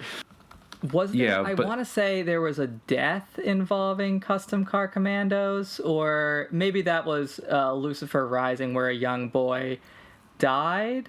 Apparently, one of the reasons why the film was so short was because the main actor died in a drag race. So this is something where a lot of Kenneth Anger's collaborators would die. Granted, he was filming people who were kind of living on the edge, doing these things, drag racing, riding motorcycles. He himself, I remember reading one of his comments, was like, I would never ride. I mean, I've ridden on the back, but it's just too, which is funny. But yeah, he... so there you go. And I mean, it's also interesting that it comes out kind of, I think Custom Car Commandos is 1965, because it would have been after the Ford Foundation grant, but it's kind of going back to other filmmakers that were obsessed with Flash Gordon and grew up in California. When George Lucas made American Graffiti in the early 70s, that's, I think, takes place in 1962 in Modesto in kind of central California, but that's all about hot rod culture, and the hot rod culture was kind of a very big thing in the 50s and early 60s. Yeah, the connection to Flash Gordon and George Lucas and that stuff is very interesting. It's not something that necessarily occurred to me, but it's definitely there. Like the same sort of camp and even like the occultic elements. Like you can go, we really like one day maybe like when they finally put out their Star Wars movie or something should do an episode about like the susness of Star Wars itself. But sure. we can't go down that rabbit hole or that rabbit. I think there's a. Just think of like the Sith. I wonder what that could have been inspired by. Maybe a certain temple of Sith. It's like basically like the Emperor is like Michael Aquino. They do have a sort of similarity, but. So Custom Car. Oh yeah, I was gonna say that I read on Kenneth Anger's Wikipedia article under like the bottom section where it's the controversy or something, or views or something like that. It says that he made a remark that was like, I'm to the right of the KKK when it comes to black people, but then the very next sentence is like, oh, this was a Crowleyan joke. Like, all right, like, but there's no, like, he didn't say that was a joke or anything. It's just like, oh, okay, well, he's joking. Like, once again, I mean, how many times do we have to go through it? Like Michael Aquino clutching an SS dagger, Nicholas Schreck saying he wants to wipe out the entire human race, Anton LaVey lifting his whole thing from like Magnus Redbeard or whatever the fuck his name is, like Might is Right. Kenneth Anger, it's just like Boyd Rice wearing a Nazi necklace and a shirt that says rape, but he's not really a Nazi. Like, come on, just like how many times are people going to fall for this War shit? Crime, hanging a swastika on your wall. Oh, yeah, just like exploring your intergenerational trauma by buying an SS flag and hanging it on the wall. LOL, writing songs CIA, about genociding Arabs. It's all just a funny, ironic joke. Arabs are smelliest men on the planet. Interesting. Those who know will know.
Kenneth Anger's entree into kind of the high weirdness circles of San Francisco when he moves there in the early 60s. And particularly, he became friends with a character that we've mentioned several times in I think every episode so far, which is Anton LaVey. He becomes very close friends with Anton LaVey in the early 60s, actually several years before Anton LaVey founds the Church of Satan in 1966. So just reading off LaVey's Wikipedia here, LaVey became a local celebrity in San Francisco in the early 60s through his paranormal research and live performances as an organist, including playing the Wurlitzer at the Lost Weekend Cocktail Lounge. He was also a publicly noticeable figure. He drove a coroner's van around town, and he walked his pet black leopard named Zoltan. He attracted many San Francisco notables to his parties. Guests included Karine de Placine, Michael Harner, Chester A. Arthur III, who's the grandson of former President Chester A. Arthur, Forrest J. Ackerman, Fritz Lieber, Cecil E. Nixon, and Kenneth Anger. Now, this is interesting. I did not know this. LaVey formed a group called the Order of the Trapezoid. Yeah. Did you know that? Yes, I did. The Order of the Trapezoid is something that has existed, like, has pre-existed the Church of Satan, existed all through the Church of Satan, and then went to the Temple of Set. I'm not sure if there's other Orders of the Trapezoid. Obviously, the Order of the Trapezoid within the Temple of Set is claimed to be the sort of successor to the Order of the Trapezoid, but yeah, the Order of the Trapezoid predates the Temple of Set, and the Trapezoid, the idea that obtuse angles are magically powerful, and so the trapezoid is a magically powerful shape, the pentagram you can draw like within the trapezoid. It's And presumably, maybe Kenneth Anger was a part of the Order of the Trapezoid, the original Order of the Trapezoid. Yeah, that's what I was going to ask. Was he? Does it confirm that he was? Or he was part of the quote magic circle. So that basically coincides with, and they were very, very close friends. And actually, it would make sense. Yeah, so much so that later on in 1960s, I believe it was in 1966. Kenneth Anger became the godfather of Zena LaVey, later Zena Shrek, now Zena, and was a constant presence in the lives of the LaVeys. And he was there through the time when Anton LaVey founded and kind of went public with the Church of Satan, though Kenneth Anger always takes offense when people ask him if he is a Satanist, which is, again, one of these kind of things that people do where they get so offended that, because he's a Thelemite, he's a Crowleyan, he's not a Satanist. But it was during this time in the 1960s when he was hanging out with Anton LaVey where Kenneth Anger got the word Lucifer tattooed on his chest in large letters. Yeah. So, I mean, aren't we kind of splitting hairs here? Lucifer, Satan, etc.? It's splitting hairs. Well, I mean, yeah, but those are the hairs that he splits. Like, we'll get into this with Lucifer Rising. Like, he sees Lucifer as, the light bringer, the morning star, a positive figure. I feel like for Kenneth Anger, Lucifer is like a sexy, like slutty little twink, like the ideal, and this sort of idealized figure. Like that's, I feel like there's been many sort of figures in his life, many Cabana boys that sort of have represented Lucifer to him. I think that you could say Bobby Beausoleil was even one of them. I think that this kind of like Adonis, like beautiful figure. I mean, that's how Crowley saw Lucifer. When Kenneth Anger made his Lucifer Rising movie, he was inspired originally by Crowley's hymn to Lucifer. So yeah, it's hairs, but it's splitting hairs. Lucifer is Satan, but those are the hairs that these people split. They do want to create a difference. So yeah, I mean, is it? Though I mean, notably his friend Anton LaVey. Yeah, his friend Anton LaVey, chose the other path and decided to kind of very theatrically embrace the figure of Satan, which they said they didn't completely agree on all their occult beliefs, but they had enough in common to be really, really good friends to this day. And I think... And an Invocation of My Demon Brother, which... yes, the kind of thing, a movie that Anton LaVey appears in. He's wearing his classic satanic, horned, cloak and hood. So, Yeah, I think that he definitely, he displayed that Baphomet sigil, which is a Church of Satan icon, in at least one of the edits of Inauguration of the Pleasure Dome. So, and he was very much into this stuff. But again, it's completely like a feint, a splitting of hairs, a dodge. He's depicted his beliefs in many different ways. He said like, "Oh, I'm a pagan. I'm a nature worshiper." But Baphomet is just a peaceful nature god, guys. Yes, exactly. Yeah, and to bring up like Anton LaVey. Sorry, I'll come back to whatever I was thinking in a second, but I do want to mention that in 1966, the same year the Church of Satan was founded, Kenneth Anger released a re-edited version of Inauguration of the Pleasure Dome that he started screening at midnight movie houses around San Francisco, and he called this the Sacred Mushroom Edition.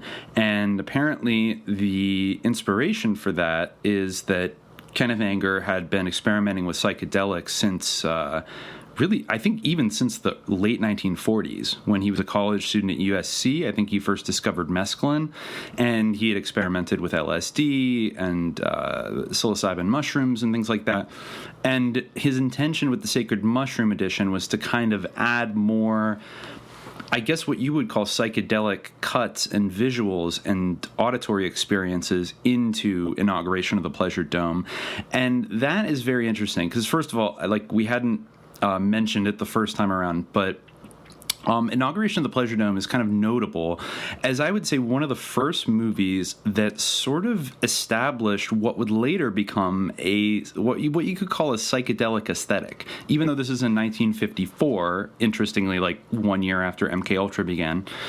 But at the time, there was no kind of public awareness of, there was very little public awareness of psychedelics. And he was really one of the pioneers of, and it is genuinely, I think, from a pure artistic perspective, impressive, the kind of visual effects that he gets out of the lighting. And, Marjorie Cameron appears to be basically like kind of glowing in this like fuchsia neon light.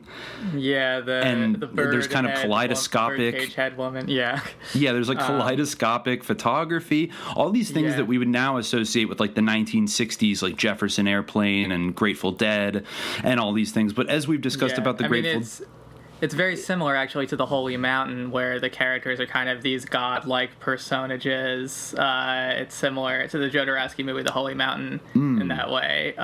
Which I haven't seen, so I can't comment. I've seen visuals from it, and I would agree that it has that kind of glowing...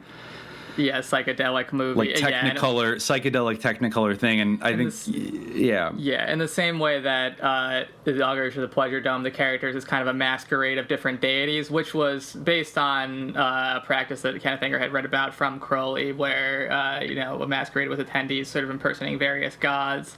Well, he went to a party, didn't he, in Malibu? I think he went to a party that was like Dress Up as Your Madness, that kind of became... But I think that Crowley also sort of described events like this where attendees or members of a magical organization would dress up as different deities. But I think that is something that he credited as being inspiration, sort of a dress up as your madness type thing. But in the movie they kind of correspond to these. And then the Holy Mountain, the characters kind of represent astrological signs. It's very similar. It's much like bigger budget, like feature length, and very archetypal psychedelic movie. But this doesn't have to do with psychedelia, but one thing that actually impressed me, and this does, it's not that surprising because Kenneth Anger was pretty erudite, but in Inauguration of the Pleasure Dome, when Osiris is kind of being fed sort of this wafer and then sort of comes to life, this actually is kind of reflective of actual ancient Egyptian ritual practice, the ritual of opening the mouth, whereby power or life force was thought to come to mummies after they were embalmed. Their sort of mouths were ritually open. It was done in many different ways, whether through animal sacrifice, but a lot of the time, the opening of the mouth is. So that was a pretty accurate recreation of that. It's an interesting part. And I just think it's worth noting that I think it's interesting that he takes this film, which was a very, it seems, prescient example of psychedelic cinema, and then sort of doubles down on that and enhances the psychedelic qualities of it in 1966, like right on the eve of LSD being made illegal. I think it was in like late 66 when it was finally federally outlawed, but like right on the cusp of the Summer of Love and the big psychedelic explosion. And as we'll see, like, not only is Kenneth Anger deeply involved in what you could call the birth of the 60s counterculture, he's also involved, or he's connected, he's like 1 degree of connection away from the two events that would effectively end and kill off the 60s counterculture, which were the Manson murders and Altamont. Yeah. But we'll get to that shortly. But yeah, and I think of like the acid parties that Ken Kesey was throwing on the Stanford campus in 1964 and 65 that were sponsored by MK Ultra and featured the local house band who became the Grateful Dead, and how basically I read the other day that it was almost like a kind of A/B testing with the Grateful Dead playing. Basically, they would split the acid test party kind of into 2 separate rooms, and in one room I think it would be kind of more serene and maybe kind of like a group encounter therapy sort of or maybe a kind of religious kind of thing, and the other room was like the psychedelic party where you had this blues band, the Grateful Dead, rocking out, and then people were projecting all kinds of different light projections and messing around with the audio system and doing things like that. And the people that were running the acid test realized that acid was like much more it was potentiated much more from like the psychedelic Grateful Dead party than it was by the other stuff. And so it's just interesting that then Kenneth Anger, like right at the eve of like the LSD explosion, is serving up this media that is kind of, establishes kind of this psychedelic aesthetic. And yeah, I mean, I don't know kind of deeper, was he a test subject for MK Ultra the way that Ken Kesey and Allen Ginsberg were? Maybe. I haven't seen any proof of that yet. But he was deeply in the mix here. Yeah. And so then he would go on to make Oh, sorry, go on. I think that at one point he meant for this movie to be played on 3 separate screens. I think I'm thinking of the right one. Yeah. There was this 3-screen version that was shown at the Brussels World's Fair. So, yeah, it makes it more of a multimedia type of experience the way that it was conceived earlier. Yeah. And interesting, this is also post him getting money from the Ford Foundation, which, like, as we've said, was so heavily involved in so-called countercultural activities in the San Francisco Bay Area during this exact time that, they dumped a bunch of money on him, and all he produced exoterically was this 3-minute, like, Nazi hot rod movie with, like, the KKK title. And which, which totally syncs up with Anton LaVey's politics and Michael Aquino's politics and pretty much every other, and Charles Manson's politics, which is basically like a weird veneration of like the Klan and Nazis and things like that. Yeah, although the movie inauguration of the Pleasure Dome is from before, I guess, even Scorpio Rising. But yeah, the edit that you're talking about when he revisited it, and it made it kind of shown often throughout the 60s, 70s, and 80s in that more psychedelic form. Exactly. So then moving on to his next film is The Invocation of My Demon Brother, which, as we mentioned, stars Anton LaVey, and I think was filmed in his Black House, his famous house where the Magic Circle and the Order of the Trapezoid would meet, and where the Church of Satan was run out of. And, it's a little more ornate, a little more high budget, but it's going back to the kind of the concept of Pleasure Dome, where it's basically like a Crowleyan satanic ritual featuring a soundtrack by none other than Mick Jagger. Yes, and I believe that Chris Jagger is in the movie. Are you Mick Jagger? Chris Jagger, I think, and Mick Jagger, I think, is in it too. Or is he in Lucifer Rising? I don't think he ever appeared in any of them. But wait, who is Chris Jagger? His brother? His brother, yeah. Oh, okay. His brother may have been in... Oh, yeah, he was in Lucifer Rising. But I think Mick Jagger does appear very briefly in Invocation of My Demon Brother. Yeah, that's possible. At this time, and they entered into a much deeper relationship kind of in the very late 60s and early 70s when Kenneth Anger once again spent some time over in Europe. But another interesting thing about kind of like technological, I don't know, about electronic warfare, if you will. I don't know how connected this is, but the soundtrack, which by the way is like not very good, it's more of like a stunt, because this was apparently the first film soundtrack to be composed on a Moog synthesizer. And it's kind of just like a Morse code, like repetitive, like beep, beep, beep, beep. Maybe I'll play a second of it here. The score sucks, yeah. It sucks. It's not very good. Like compared to Bobby Beausoleil's Lucifer Rising score, it is dog shit. Yeah.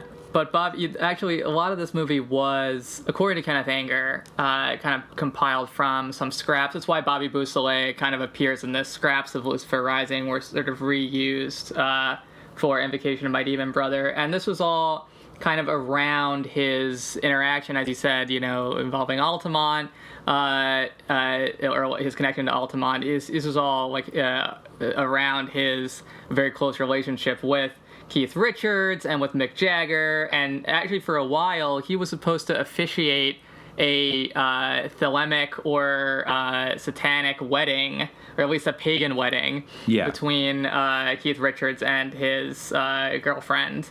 Pallenberg. Anita Pallenberg. Yeah. And then there's like some confusion where apparently Keith Richards said he got tired of all the occulty stuff and kicked him out, but then Kenneth Anger said, I don't claim they didn't remember that. But the story goes, according to the Art News article, the story goes that Pallenberg and Richards awoke one morning to find the doors of their home off their hinges and painted gold, the color of Satan's aura, according to Magick teachings. So Ken Richards was exhausted by that, and he called the ceremony, kicked Anger out of the house. So they were all like very much pulled into the Thelemic world of Kenneth Anger at that time, and he would just he hung out at their house, and I think he lived with them for a while. Bobby Beausoleil, who was like a kind of a fixture both in San Francisco and Los Angeles. He was briefly, I think, the bassist for a Laurel Canyon, Los Angeles psychedelic rock group named Love, which is actually like a pretty good band, but they were one of the earliest psychedelic rock groups, kind of along with the Byrds, to come out of Los Angeles. And so he played with them for a while. He also appears in a very obscure a movie called Mondo Hollywood that came out, I think, in 68 or 69, that features like Frank Zappa, and also features Bobby Beausoleil as just sort of like a young dude running around in like the hills of Los Angeles. That movie's online somewhere. You can find it. And he lived with Kenneth Anger in San Francisco for a while. And I think also, I don't know if Bobby Beausoleil was like a card carrying member of the Church of Satan. I don't know if he was, but he was definitely like in that mix with everybody. And just to kind of like drive it home, that another person who would be involved in killing somebody for Charles Manson was also a member of the Church of Satan, and that was Susan Atkins, who was actually like the main killer along with Tex Watson at the Cielo House, who I believe she's the one who stabbed Sharon Tate like 35 times in the stomach and all that. And she started out as a performer at Anton LaVey's burlesque shows in San Francisco, and then later performed in a few vampiric sort of rituals that involved nudity and kind of dancing and stuff like that, and then eventually drifted on to join the Manson family, and then went down to Los Angeles, and Bobby Beausoleil did the same thing. And I'll just read like a little quote from the Art News article kind of about Beausoleil. If fireworks in Scorpio Rising suggested a loose interpretation of Sodom and Gomorrah, the actual filming of Lucifer Rising was more like the real thing. Another actor Anger cast in the movie was Bobby Beausoleil, who lived with Anger for some time in San Francisco and would later go on to kill the first victim of the Manson bloodbath, Gary Hinman, a PhD candidate at UCLA and a musician who grew mescaline in his basement. A motorcycle gang called the Straight Satans claimed that Hinman's batch of mescaline was actually strychnine, and Beausoleil went to Hinman's place with a knife and a handgun, asking for the gang's money back. The encounter escalated from there. After Manson slashed Hinman's ear, Beausoleil stabbed him twice in the heart and scrawled "Political Piggy" on the wall in his blood. 2 weeks later, Manson and his followers murdered Sharon Tate, Wojciech Frykowski, Abigail Folger, another heir to a foundational American fortune, Folger's Coffee, Jay Sebring, and Stephen Parent at 150 Cielo Drive. But all of this, Anger said, quote, had nothing to do with me. Funny detail that I read elsewhere, or an interesting detail that I read elsewhere, was that he tried to make a paw print in the blood in addition to writing Political Piggy to try to implicate the Black Panthers in accordance with the sort of helter-skelter doctrine.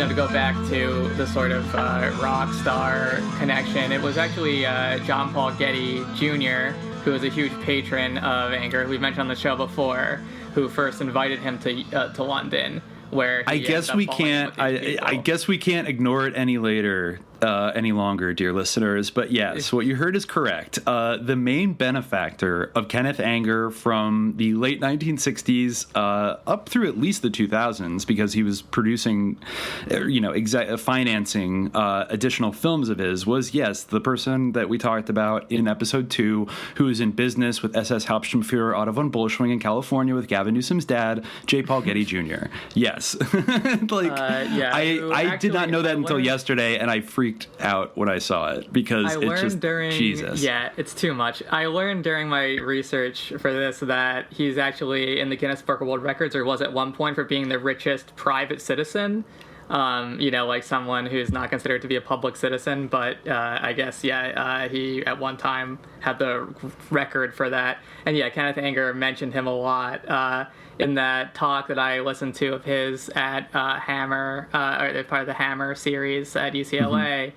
He, was complaining about how when John Paul Getty Jr. died, he didn't have a patron anymore, and apparently he had like carte blanche to just take any Virgin Airlines flight. This is a while ago, he had carte blanche to take any Virgin Airlines flight anywhere in the world. But when John Paul Getty Jr. died, his wife Victoria, just cut him off or whatever, Lady Victoria, whatever, The Gettys love cutting off their heirs and their, people that are dependent on them. He didn't write a will. Kenneth Anger seemed very upset about it, he was very catty about this. But, the whole Mouse Heaven movie that maybe we'll talk about later on in greater detail, which is just like this bizarre film of Mickey Mouse paraphernalia. John Paul Getty Jr. was apparently very enthusiastic about filming that, and he was a huge patron of Kenneth Anger, and he apparently was, even at the time when he, first invited him to London, and he started to hang out with John Lennon, Yoko Ono, and then eventually he started living with Mick Jagger and his girlfriend. And Marianne Faithfull. Richard. Who also became a big Thelemite. They all did. They all fell in with it, exactly. And Marianne Faithfull would go on to basically star in his next film, which is maybe one of his best-known ones, and probably the one which sucked the most amount of big A-list names into it, which was Lucifer Rising. Yeah. And Lucifer Rising was conceived sort of as an answer to Scorpio Rising, where Scorpio Rising kind of the dark image of maybe the American youth in the way that you talked about, and it's supposed to be a positive image of the American youth, the rising of this great new era. In fact, I think at one point, there's a rumor, at least, that there was some footage filmed of, young hippie type people sort of praying at the San Andreas Fault for doing a ritual at the San Andreas Fault or something to try to bring a cleansing earthquake to destroy the evil older generation. Which, in 1971 there was a devastating earthquake, but, don't trust anyone over 30, man. Yeah. God. So, that was kind of, I guess that footage, if it ever existed, didn't really make it into the final movie, which is, sort of like a Cecil B. DeMille type pastiche. Yeah, like, it's visually interesting. It's very, Egyptian inspired. There's some shots of Stonehenge and stuff. The pyramids of Giza, the Sphinx. Yeah, some of it was shot in Egypt. It's... Yeah, I was saying before we started recording, it's just so odd to me that he showed parts of this, to some people like Joe Dorowski was there, Dennis Hopper was there, and somehow just based on some video of him as like a magus pacing around a magic circle, presumably the one in the movie, which is a Crowleyan circle, which is inscribed with the Thelemic gods of Lucifer, Nuit, Hadit, Chaos, Lilith, Babylon, and Ra, Hor, Quit. They were like, oh, we gotta give you 15,000 pounds to go make it, to go finish. Well, actually, wait, rewind that because that wasn't the Ford Foundation, but what group was that gave him 15,000 pounds? It was like the National Film Council. What is the exact name of the group? I have to look up who actually it was. It was the National Film Finance Corporation, which apparently they were convinced by his film Lucifer Rising Part 1, which was him dancing around a magic circle, to give him 15,000 pounds. Also that's from to be clear, unauthorized biography of Kenneth Anger that you mentioned. And to be clear, that was a British film funding agency that operated from 1949 until it was wound up in 1985. Yeah, and there was some controversy around it. There was apparently a Sunday Telegraph article complaining about, this devil film will get state aid and things like that. But, so this movie is, most of it is just these strange sort of ritual films. Like you said, Marianne Faithfull is a big part of it. She's kind of doing these... rituals around Stonehenge. She's kind of walking up into this blazing pyre. Again, there's some Egyptological stuff. There's the Great Sphinx is depicted and things like that. The part to me that really stands out is, again, Chris Jagger is in this in a brief part.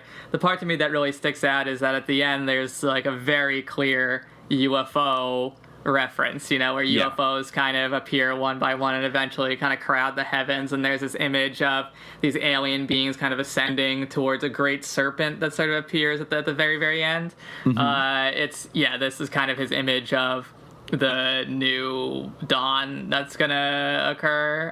The flying saucers play a big role in this, it was a very problematic filming process because, as you said, Altamont kind of happened, and after the Hell's Angels. Well, let's let me see. I need to find the name of the guy.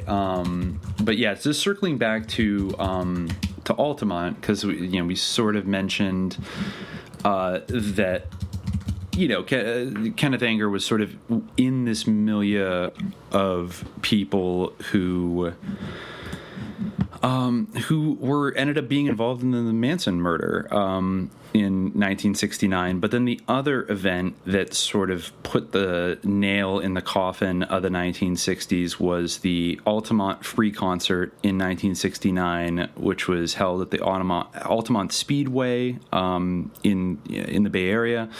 And the Rolling Stones were the headliner of that event. And I believe, if I remember correctly, Mick Jagger showed up.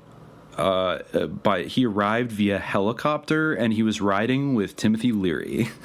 So, already bad omens everywhere. I don't trust that guy, as far as I can throw him. And basically the whole structure of this was designed in a very bad way. I mean, for whatever you could say about the messiness of Woodstock, which was earlier that year, this was supposed to be sort of a Woodstock of the West Coast. But from the beginning, it just had these aspects to it. For one, it was sort of built on a sloping hillside where the stage was at the bottom of a hill. So kind of like the audience sort of had the high ground, and the stage was about 2 feet tall. So basically people were just standing right in front of the Rolling Stones and all these other bands that were playing.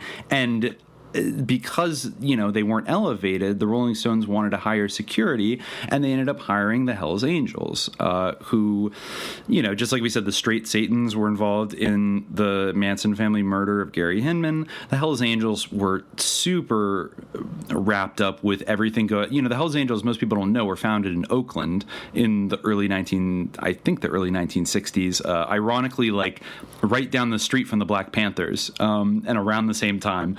But if you dig a little bit deep, regardless of how Hunter Thompson immortalized them, they're basically a bunch of like Nazi drug dealing thugs, basically, and they hung out with Anton LaVey and all of these occulty kind of people, and I mean their fucking name is the Hells Angels. Okay, so they got hired apparently for like 500 cases of beer. They agreed to provide security. One of the individuals who played a part in both Invocation of My Demon Brother and Lucifer Rising was a Hells Angel biker named Bill Fritsch. And he was actually one of the Hells Angels that was providing security during the Altamont concert, where basically kind of a near riot broke out while, by the way, the Stones were playing Sympathy for the Devil. Yeah, which was a song inspired by their connection with Thelma and by Kenneth Anger. Yeah. Yes. Basically, that song was something they came up with while Kenneth Anger was living with them in England, and basically they recorded it as a kind of tribute to their new friend and maybe the kind of perspectives they were gaining from. So while Sympathy for the Devil, or their girlfriends did backup and everything. So it was a whole thing. Yeah, they did. Marianne Faithfull, Anita Pallenberg, who appeared in these movies as well. And during the performance of this song, there was some kind of scuffle that broke out, and basically somebody in the crowd was kind of assaulted by a Hells Angel. This guy pulled a gun out, and then another Hells Angel stabbed this guy to death. And that was a young black man named Meredith. I want to say Meredith James. And then that was, Joan Didion says this very famously, that like the two events that basically ended the quote unquote 60s were the Manson murders in August 1969 and then the Altamont concert shortly thereafter. And, I think I've heard a lot of speculation about like what really happened. There was speculation that basically Meredith maybe had taken some bad acid that was going around, and this is also a trope that you hear throughout the Summer of Love and going into Woodstock. There was a type of drug called STP, which was like a kind of psychedelic speed that made people freak out and have really bad trips. There was the sort of a notorious quote-unquote brown acid that would give people bad trips. And, if you know anything about like the pharmacology of LSD, there are a lot of different analogs and variations of it that you can do that are almost completely impossible to differentiate if somebody just gives you a tab of something or a liquid, so you don't really know. And whereas, originally it was like LSD 25 was the thing that was manufactured by Sandoz and discovered by Albert Hoffman. By the late 60s, like who the hell knows what they were passing around there? And getting, since we know that this all came from the military and the CIA and just mysteriously found its way onto the streets, I think, in the vein of like, the Chaos Charles Manson book, you had scientists getting government grants doing research at the Haight-Ashbury Free Clinic on amphetamines and LSD and group behavior and juvenile delinquency and things like that. So I think it's very possible that they were testing more psychotic versions of things that seemed like LSD but were sort of psychogenetic in a way. They would induce psychosis, and then all you need is one person to, get a little freaked out, and if they pull out a gun, I don't know, it seemed very spooky. The whole event, that the Hells Angels, murdered this guy. And basically killed off. Yeah, I'm sorry. Meredith Hunter was the young man that was killed. And then there were, I guess, 3 accidental deaths: 2 caused by a hit-and-run car accident, and 1 by an LSD-induced drowning in an irrigation canal. So scores were injured, numerous cars were stolen and then abandoned. There was extensive property damage, and the concert featured Santana, Jefferson Airplane, the Flying Burrito Brothers, Crosby, Stills, Nash and Young, the Rolling Stones, and the Grateful Dead was going to perform after CSNY, but declined to play shortly before their scheduled appearance due to the increasing violence at the venue. And the Grateful Dead, interestingly, were prime organizers and movers of the festival. Interestingly, after that happened, that was when the Rolling Stones and Mick Jagger, who was actually supposed to appear in Lucifer Rising, was like, I don't really want to have anything to do with this Kenneth Anger guy anymore, for whatever reason. They were like, maybe, they're trying to maybe redeem their image in some way. They're like, actually, all this stuff about the occult, maybe I don't want to do it anymore. That is true. They kind of made a hard pivot. They even had an album called Her Majesty's Satanic something that was kind of a panned psychedelic album that they made in the late 60s that really kind of people really didn't vibe on it. It wasn't like the Beatles where everybody loved, their psychedelic shit. So in the 70s, they kind of went back. They got into drug addiction and went and made Exile on Main Street, and then kind of came back out as a sort of modern, sort of disco-infused blues rock band, which is kind of what they've been, basically a bluesy rock band ever since. But this was kind of the end of the road for their initiation into the occult. And before we move on from Altamont, because we've already mentioned him a couple times, but who else happened to be at Altamont that day on the film crew? I think it was David Maysles, who were filming the Rolling Stones 1969 tour and were there that day. And one of the camera operators, this is his first film job ever, was a young USC guy named George Lucas. He just so happened to be there. And I think he also had a job. I remember reading Easy Riders and Raging Bulls years ago, and he had some kind of job making informational documentaries for the U.S. government when he got out of college. Yeah. So that was which again kind of syncs up, a lot of this stuff syncs up with, when Marjorie Cameron doing top secret photographic work and the Hollywood Navy in Potomac, Maryland. A lot of this syncs up to something we will do a full episode on one day, but that is Lookout Mountain Air Force Base in Laurel Canyon, Los Angeles. And this was a top secret Air Force military installation that was basically a secret film studio that the government used from, I believe, the early 1950s to ostensibly the early 1970s when it was shut down. And originally it was used to process the film from nuclear test explosions, from cameras that were attached to fighter planes in Vietnam doing napalm bombing raids and things like that. But they also shot all kinds of informational videos for various government agencies and the military, stuff that was classified and not for public consumption, and most of which has never been seen by the public, or we don't even know the descriptions of what they did. But it was actually, I think it was one of the, if not the largest studio facilities in Hollywood, even though nobody even knew it was there ostensibly until, this is not public knowledge until I think the 1970s. But they've some journalists and historians have dug up various people like Gene Kelly, who you mentioned, Marjorie Cameron met at the Hollywood Navy office in Potomac in World War II. Gene Kelly was a member there, would go there to shoot, I presume, informational movies. I believe Marilyn Monroe went there, Jimmy Stewart. A lot of big Hollywood names kind of contracted with the government or were loaned out by the studios to go shoot these top secret films, and we have no idea what they were, and it was eventually shut down.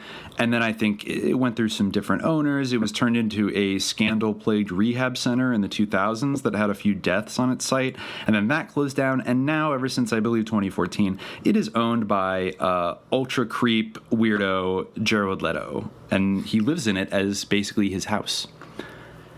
So, but yeah, we'll do a whole thing on that. But I just wanted to mention the kind of the weird synchronicity of like George Lucas doing kind of work and Marjorie Cameron and maybe even Kenneth Anger doing like the Sacred Mushroom edition of Pleasure Dome right as the LSD revolution kicked off. And, and then getting funding from such a sketchy billionaire like J. Paul Getty Jr., who I know was based in London at that time, but kind of had his paws all over a bunch of sketchy businesses in California, and obviously had a lot of power in California because that's where the Gettys were from. So yeah, end of tangent.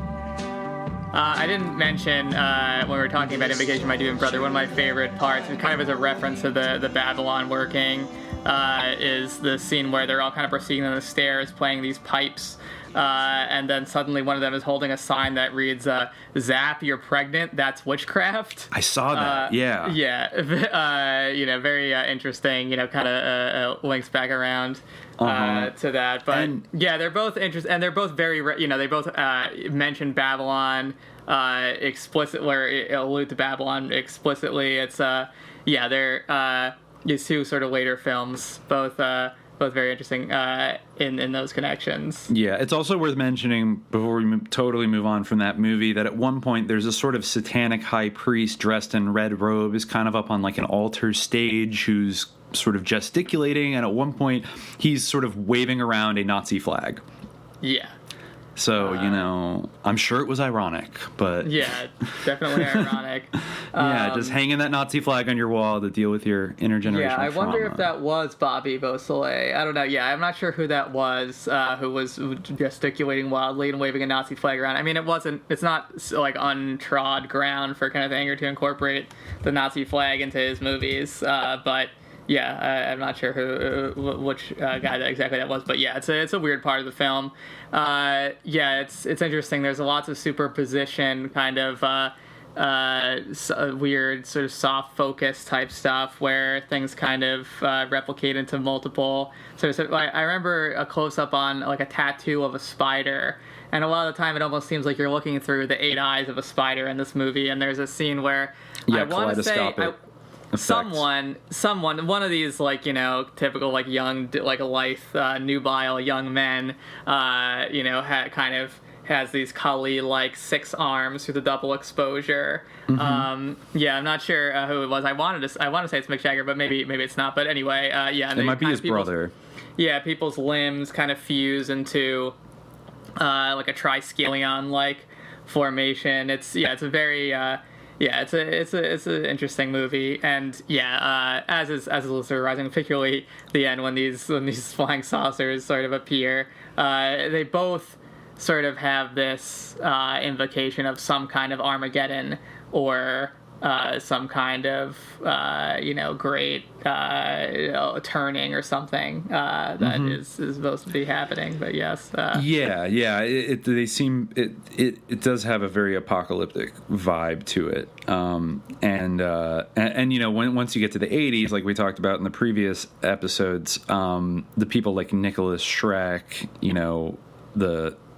who's married to, somebody whose godfather was Kenneth Anger, talking about wanting to exterminate most of the human race. And and the kind of like lusting for nuclear apocalypse in the 80s and stuff, you can kind of see a synchronicity between the symbolism in Lucifer Rising and the welcoming of that kind of apocalypse, which I just I don't know, I just can't really see it. Like, why would you want a nuclear apocalypse? Yeah. You know, it's interesting to think of some of the things he says now, reflecting on his career. I remember again in that talk I watched, when he walks up on stage, of course he first starts off commenting on the plum curtain that they're using, you know, because he's just so fixated with color, as you know, his great hero Crowley also was very invested in the sort of symbology and the metaphysics even of color, and it is almost like an Oscar Wilde type statement, who's someone who also reminds me a lot, or Kenneth Anger reminds me a lot of, but and he and then he says something about how if anything ever happened to him, they would be able to identify his body because they have his name tattooed. He has his name tattooed across his chest, which of course is Lucifer, is what he has tattooed across his chest. Yeah.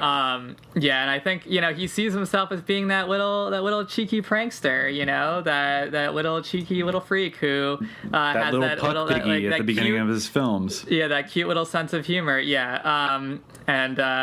Yeah, I mean, I think that he's been on the different side of the equation, kind of the mentor, the older figure a lot of times, kind of chasing after the young nubile Lucifer. But I also think he sees him as that puckish prankster, you know. And yeah, he made a comment that I think is very interesting about. I mean, he said, I think that you have this in your notes, that he said something about how movies are evil in a way. Movies. Yeah. It was a black day for humanity when cinema was invented. Yeah, he said, this is the direct quote, "I've always considered movies evil. The day that cinema was invented was a black day for mankind." Yeah. I think he revisited that quote in later years, and he said something. You know, people were like, "So you said movies are evil?" And he said, "Well, you know, are rattlesnakes evil? Well, they're dangerous." And I think it's interesting that he chose a snake. But I think that is, in a way, it's a true statement. You know, I don't necessarily it's know. Not untrue. I don't necessarily know if we can consider cinema good or bad, but it certainly is dangerous. It's not something trivial or frivolous in the way that a lot of discourse now we think about, this stuff doesn't matter, you know, it's just this, or it's merely that. It's kind of like, it reminds me of the discourse around like video games and Columbine, like and the Tipper Gore stuff, like how dare you, you know, like imply that like media can affect anything, you know, that's kind of the idea. But even this guy himself knows that that's not true. Like, he admits like that this is material, that this is like has an impact. These are rituals that produce an effect. So, you know, and then, but all of it, you know, people who will defend him will ignore what he himself openly says, which is just, you know, it makes you a little bit angry, you know, too. But yeah. What, to consider that? This sort of weird cognitive dissonance. But I was making a Crowleyan little pun, a little puckish pun on, you know, his pseudonym, Kenneth Anger. A wind-up doll, everyone knows. Wind it up and away it goes. It does the things it's taught to do. I guess I'm kind of a wind-up dolly too. Wind me up, I really walk. Wind me up, I really talk. Wind me up, and I'll come straight to you. Is there anything else that we want to... I mean, the thing is, he stopped making... We're kind of at the end of the Magick Lantern Cycle now. In 1972. He kept fiddling with some of these movies into the 80s. And, you know what? Last thing we'll do is we have to talk about the Mouse movie. What was it called? Yeah. Mouse Heaven. Which it opens up with like a title card, kind of a shitty like Comic Sans title card, because this is from 2006, that says Sir Paul Getty Presents. But actually, like, he was dead by then, right? He died in 2003. I'm sure that he paid for the movie, at least. Yeah, so that might have been the last time. Yeah, that might have been his like last patronage of Kenneth Anger before dying. Was like, do you want to explain that? I think Kenneth Anger actually, in terms of the patronage, I think that he made a lot of movies that we'll never see because they were just made for private people. Mm-hmm. He described John Paul Getty as he actually compared him with, I think, Mick Jagger, or it was either Mick Jagger or Jimmy Page who he compared him to, calling him a rich miser. He was saying that, one of them bought some of Crowley's paintings and that they wouldn't sell them. They just put them in the closet or something like that. It was Jimmy Page. He had bought some of Crowley's paintings and then he kept them in the closet. And he said, well, he's a miser, he's greedy. And then he talked about how the senior John Paul Getty... actually, the senior John Paul Getty was a rich miser. Yeah, I mean, just to quote like John Paul Getty himself, when his grandson was kidnapped in the early 70s, he had the famous quote, he refused to pay any money, and because he said, quote, if I pay 1 penny, I'll have 14 kidnapped grandchildren, or something like that. But he haggled very hard with these kidnappers, who eventually cut his grandson's ear off and mailed it to them to prove how serious they were. And actually, total trivia, but you know who actually went, and when they finally did agree to pay, and brought the bag of cash to the I think it was like mafia kidnappers that had kidnapped him? You know who that was? Who was it? Bill Newsom, Gavin Newsom's dad. Yeah. Because he was the lawyer and the executor of the Getty Family Trust. So he was actually he had power of attorney over the finances of I believe it was John Paul Getty Jr. Yeah. Speaking of the mafia, I remember that, going back to Scorpio Rising, I remember reading that a lot of those people in the movie he found at the Fulton Fish Market, which ended up being kind of a mafia operation, apparently. That's a whole other rabbit hole one could go down. But anyway, John Paul Getty was apparently a huge patron of Kenneth Anger, and after he died... as we've mentioned, he didn't have a will, so Kenneth Anger kind of didn't have any patron. He complained about not being able to make any movies, but one of the movies that he did make for him was this Mouse Heaven. According to his statement in the talk that I watched of his, it's very discursive and ultimately not very informative talk. He mentioned that they both had a fascination with Mickey Mouse, and this movie is all composed entirely from a memorabilia collection of sort of early and rare or unusual. It's very, very, very creepy. And you could go down, you could talk all about the spookiness of Mickey Mouse. Mickey Mouse himself is kind of he's interesting. He's like trickster, sort of minstrel-y almost figure. He was a minstrel character, kind of wearing like whiteface, right? Or I forget. It was a whiteface or blackface that he was kind of wearing. Well, his sort of persona and the way that he acts and behaves, especially and even some of the other Disney cartoon characters have these traits, but definitely like the way that he behaves in the cartoon, his sort of body language is inspired by the sort of minstrel musical tradition. But yeah, Mickey Mouse is a very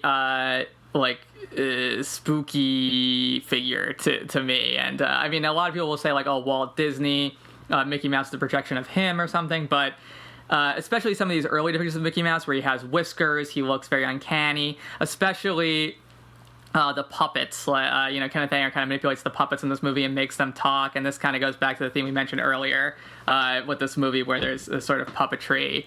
And yeah, in the end, as I mentioned, he just picks some of the Mickey Mouse sort of coin banks, and eventually it just becomes this glittering sort of chrome skeleton. There's definitely like an occultic take on Mickey Mouse here. In fact, at one point, I believe he's even holding like a red ruby in the way that some of the Magus type characters in some of his earlier films are. It's an interesting engagement with Disneyland. Actually, also in that talk that I mentioned, he was praising and talking about the Jonas Brothers. Really? He was saying, he was talking about the Real D film. It was very bizarre because I've heard some statements by Kenneth Anger where he kind of talks about how Disney has made everything homogenous. He doesn't like modern cinema or whatever, but at least in this talk, he was relatively positive. And he was talking about how, these girls had lined up for 72 hours to see the Jonas Brothers film that was filmed in Real D. And he was praising the Real D as something, it didn't give you a headache. It's an amazing film with 3D, and he loved it. And he said an interesting line, which is that they line up they suffer for the people who they're devoted to, which is not a bad system. It's a very ancient system, and it's like, okay, all right, buddy. And but then he went on and said, like, Disney, please. It was funny. It was kind of like something you would see like a fanboy, like a Marvel or like a Star Wars fanboy say on Twitter today, where it's like, hire me, Disney. But he was saying like, Disney, like, please let me make this Mouse Heaven movie in Real D. Please let me do this in Real D. And it's just like, imagine this movie is not his best work. It's very like, it's like a film school, like it's skillful, but it seemed to have been shot on like a DV, like 2000s era DV digital camcorder. Yeah, it's more of a showcase. Yeah, it's more of a showcase for this but he was like passionate about it and he liked it. It's a very weird personality. Sometimes you see people where they just will talk about something with such passion and you don't understand like what is. That's something that I've definitely noticed in Kenneth Anger and observing his quotes, reading about him and watching him. But yeah, he made this appeal that they should let him shoot this like 5-minute Mickey Mouse memorabilia tour. He wasn't even able to use the name Mickey Mouse in the title because he would have been sued. He called it Mouse Heaven.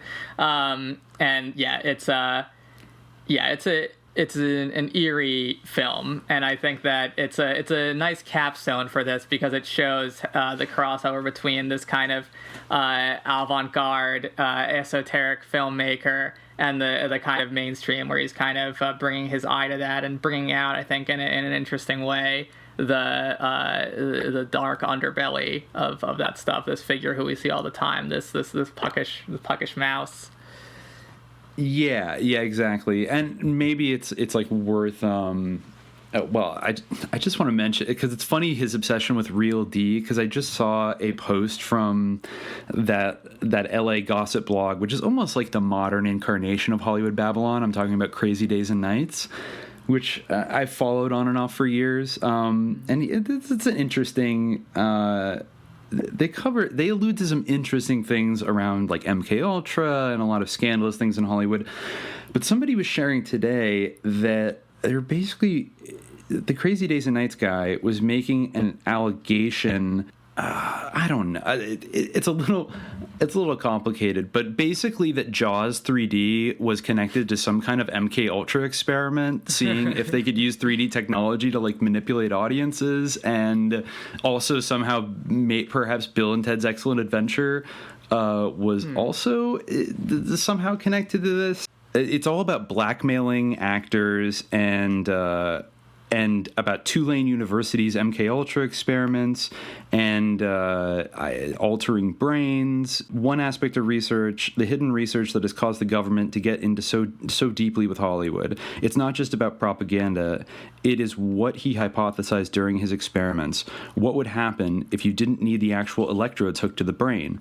What if you could do it via some other method? What visual effect closest resembles or mimics what he was doing with electrodes? Was there something? Yes, there was. The thing of it is, everyone who submits to it does so voluntarily. Back in the very early 80s, when things were tough, they had to keep a low profile because of all the hearings and aftermath of the congressional investigations. It was disguised as a grant paid to the university, I think that's Tulane, and it involved using 3D in movies. This was crude. They were guessing, and they were not sure it was going to work. They needed a huge 3D movie they knew would get tens of thousands of people into theaters to see what would work and what wouldn't. It also had to be a film that got people to react several different times during the movie and cause some stress.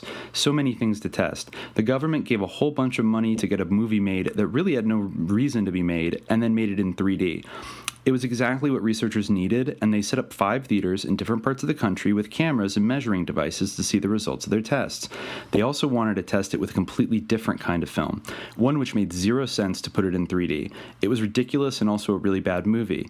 To make things interesting, they picked a movie about spies and Russians. They wanted to test reactions in a completely different way. Those are the first two. Since then, they have refined and found which actors work best delivering messages or lines. Funny thing, the actors that perform the best are the ones who were blackmailed. 2 A-plus list, mostly movie actors, are at the top of the list. Think the long awaited sequels in 2 separate franchises starring the same A-plus list actor and in 2 very differing formats was a coincidence? It is the same type of setup they used over 3 decades ago. 2 total opposites. And that blind item is about Tulane University, Dr. Robert Galbraith Heath, who I guess was an MKUltra scientist. The huge 3D movie is Jaws 3D. The ridiculous and really bad movie is The Man Who Wasn't There from 1983. And the A-plus list actor, allegedly, is Keanu Reeves, and he's talking about The Matrix and Bill and Ted's Excellent Adventure. I don't even know what he's fully getting at there, but it's kind of interesting. They seem to be on a real MKUltra kick lately on that website. And it's very interesting, in line with, Kenneth Anger's comments about Real D. Exactly. I mean, he might just be a cineast who's interested in the technology, but it is an interesting connection. And maybe that's like that. That's kind of a good place to wrap up, because I guess Crazy Days and Nights is kind of the Hollywood Babylon. Though I don't think anybody should trust it 100%, but somewhat more trustworthy perhaps than the messenger of Hollywood Babylon.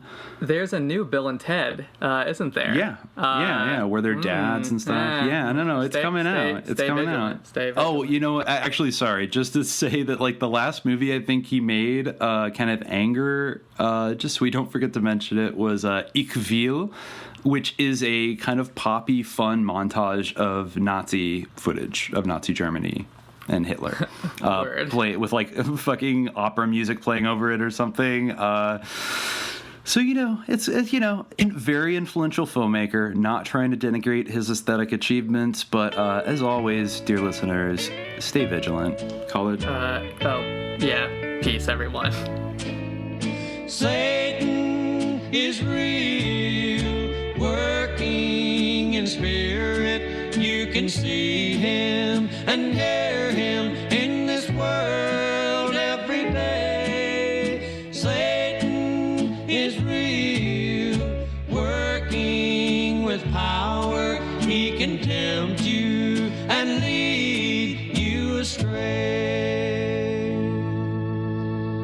I attended service at a little church in the country not long ago. A prayer was led by an old country preacher who then raised his hands as everyone stood and sang, "My God is real." A warm breeze through the open windows brought in the smell of new-mown hay in a nearby field, and the singing of birds could be heard in the moment of silence as the preacher opened his Bible to read. And then a little old man stood up, bent with age, his hair thin and white, and said, "Preacher, tell them that Satan is real too. You can hear him in songs that give praise to idols and sinful things of this world. You can see him in the destruction of homes torn apart. I know that Satan is real, for once I had a happy home. I was loved and respected by my family. I was looked upon as a leader in my community. And then Satan came into my life. I grew selfish and unneighborly. My friends turned against me. And finally, my home was broken apart.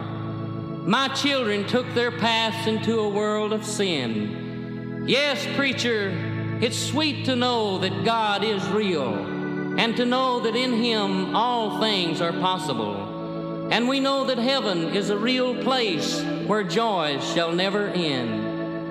But sinner friend, if you're here today, Satan is real too, and hell is a real place, a place of everlasting punishment. Say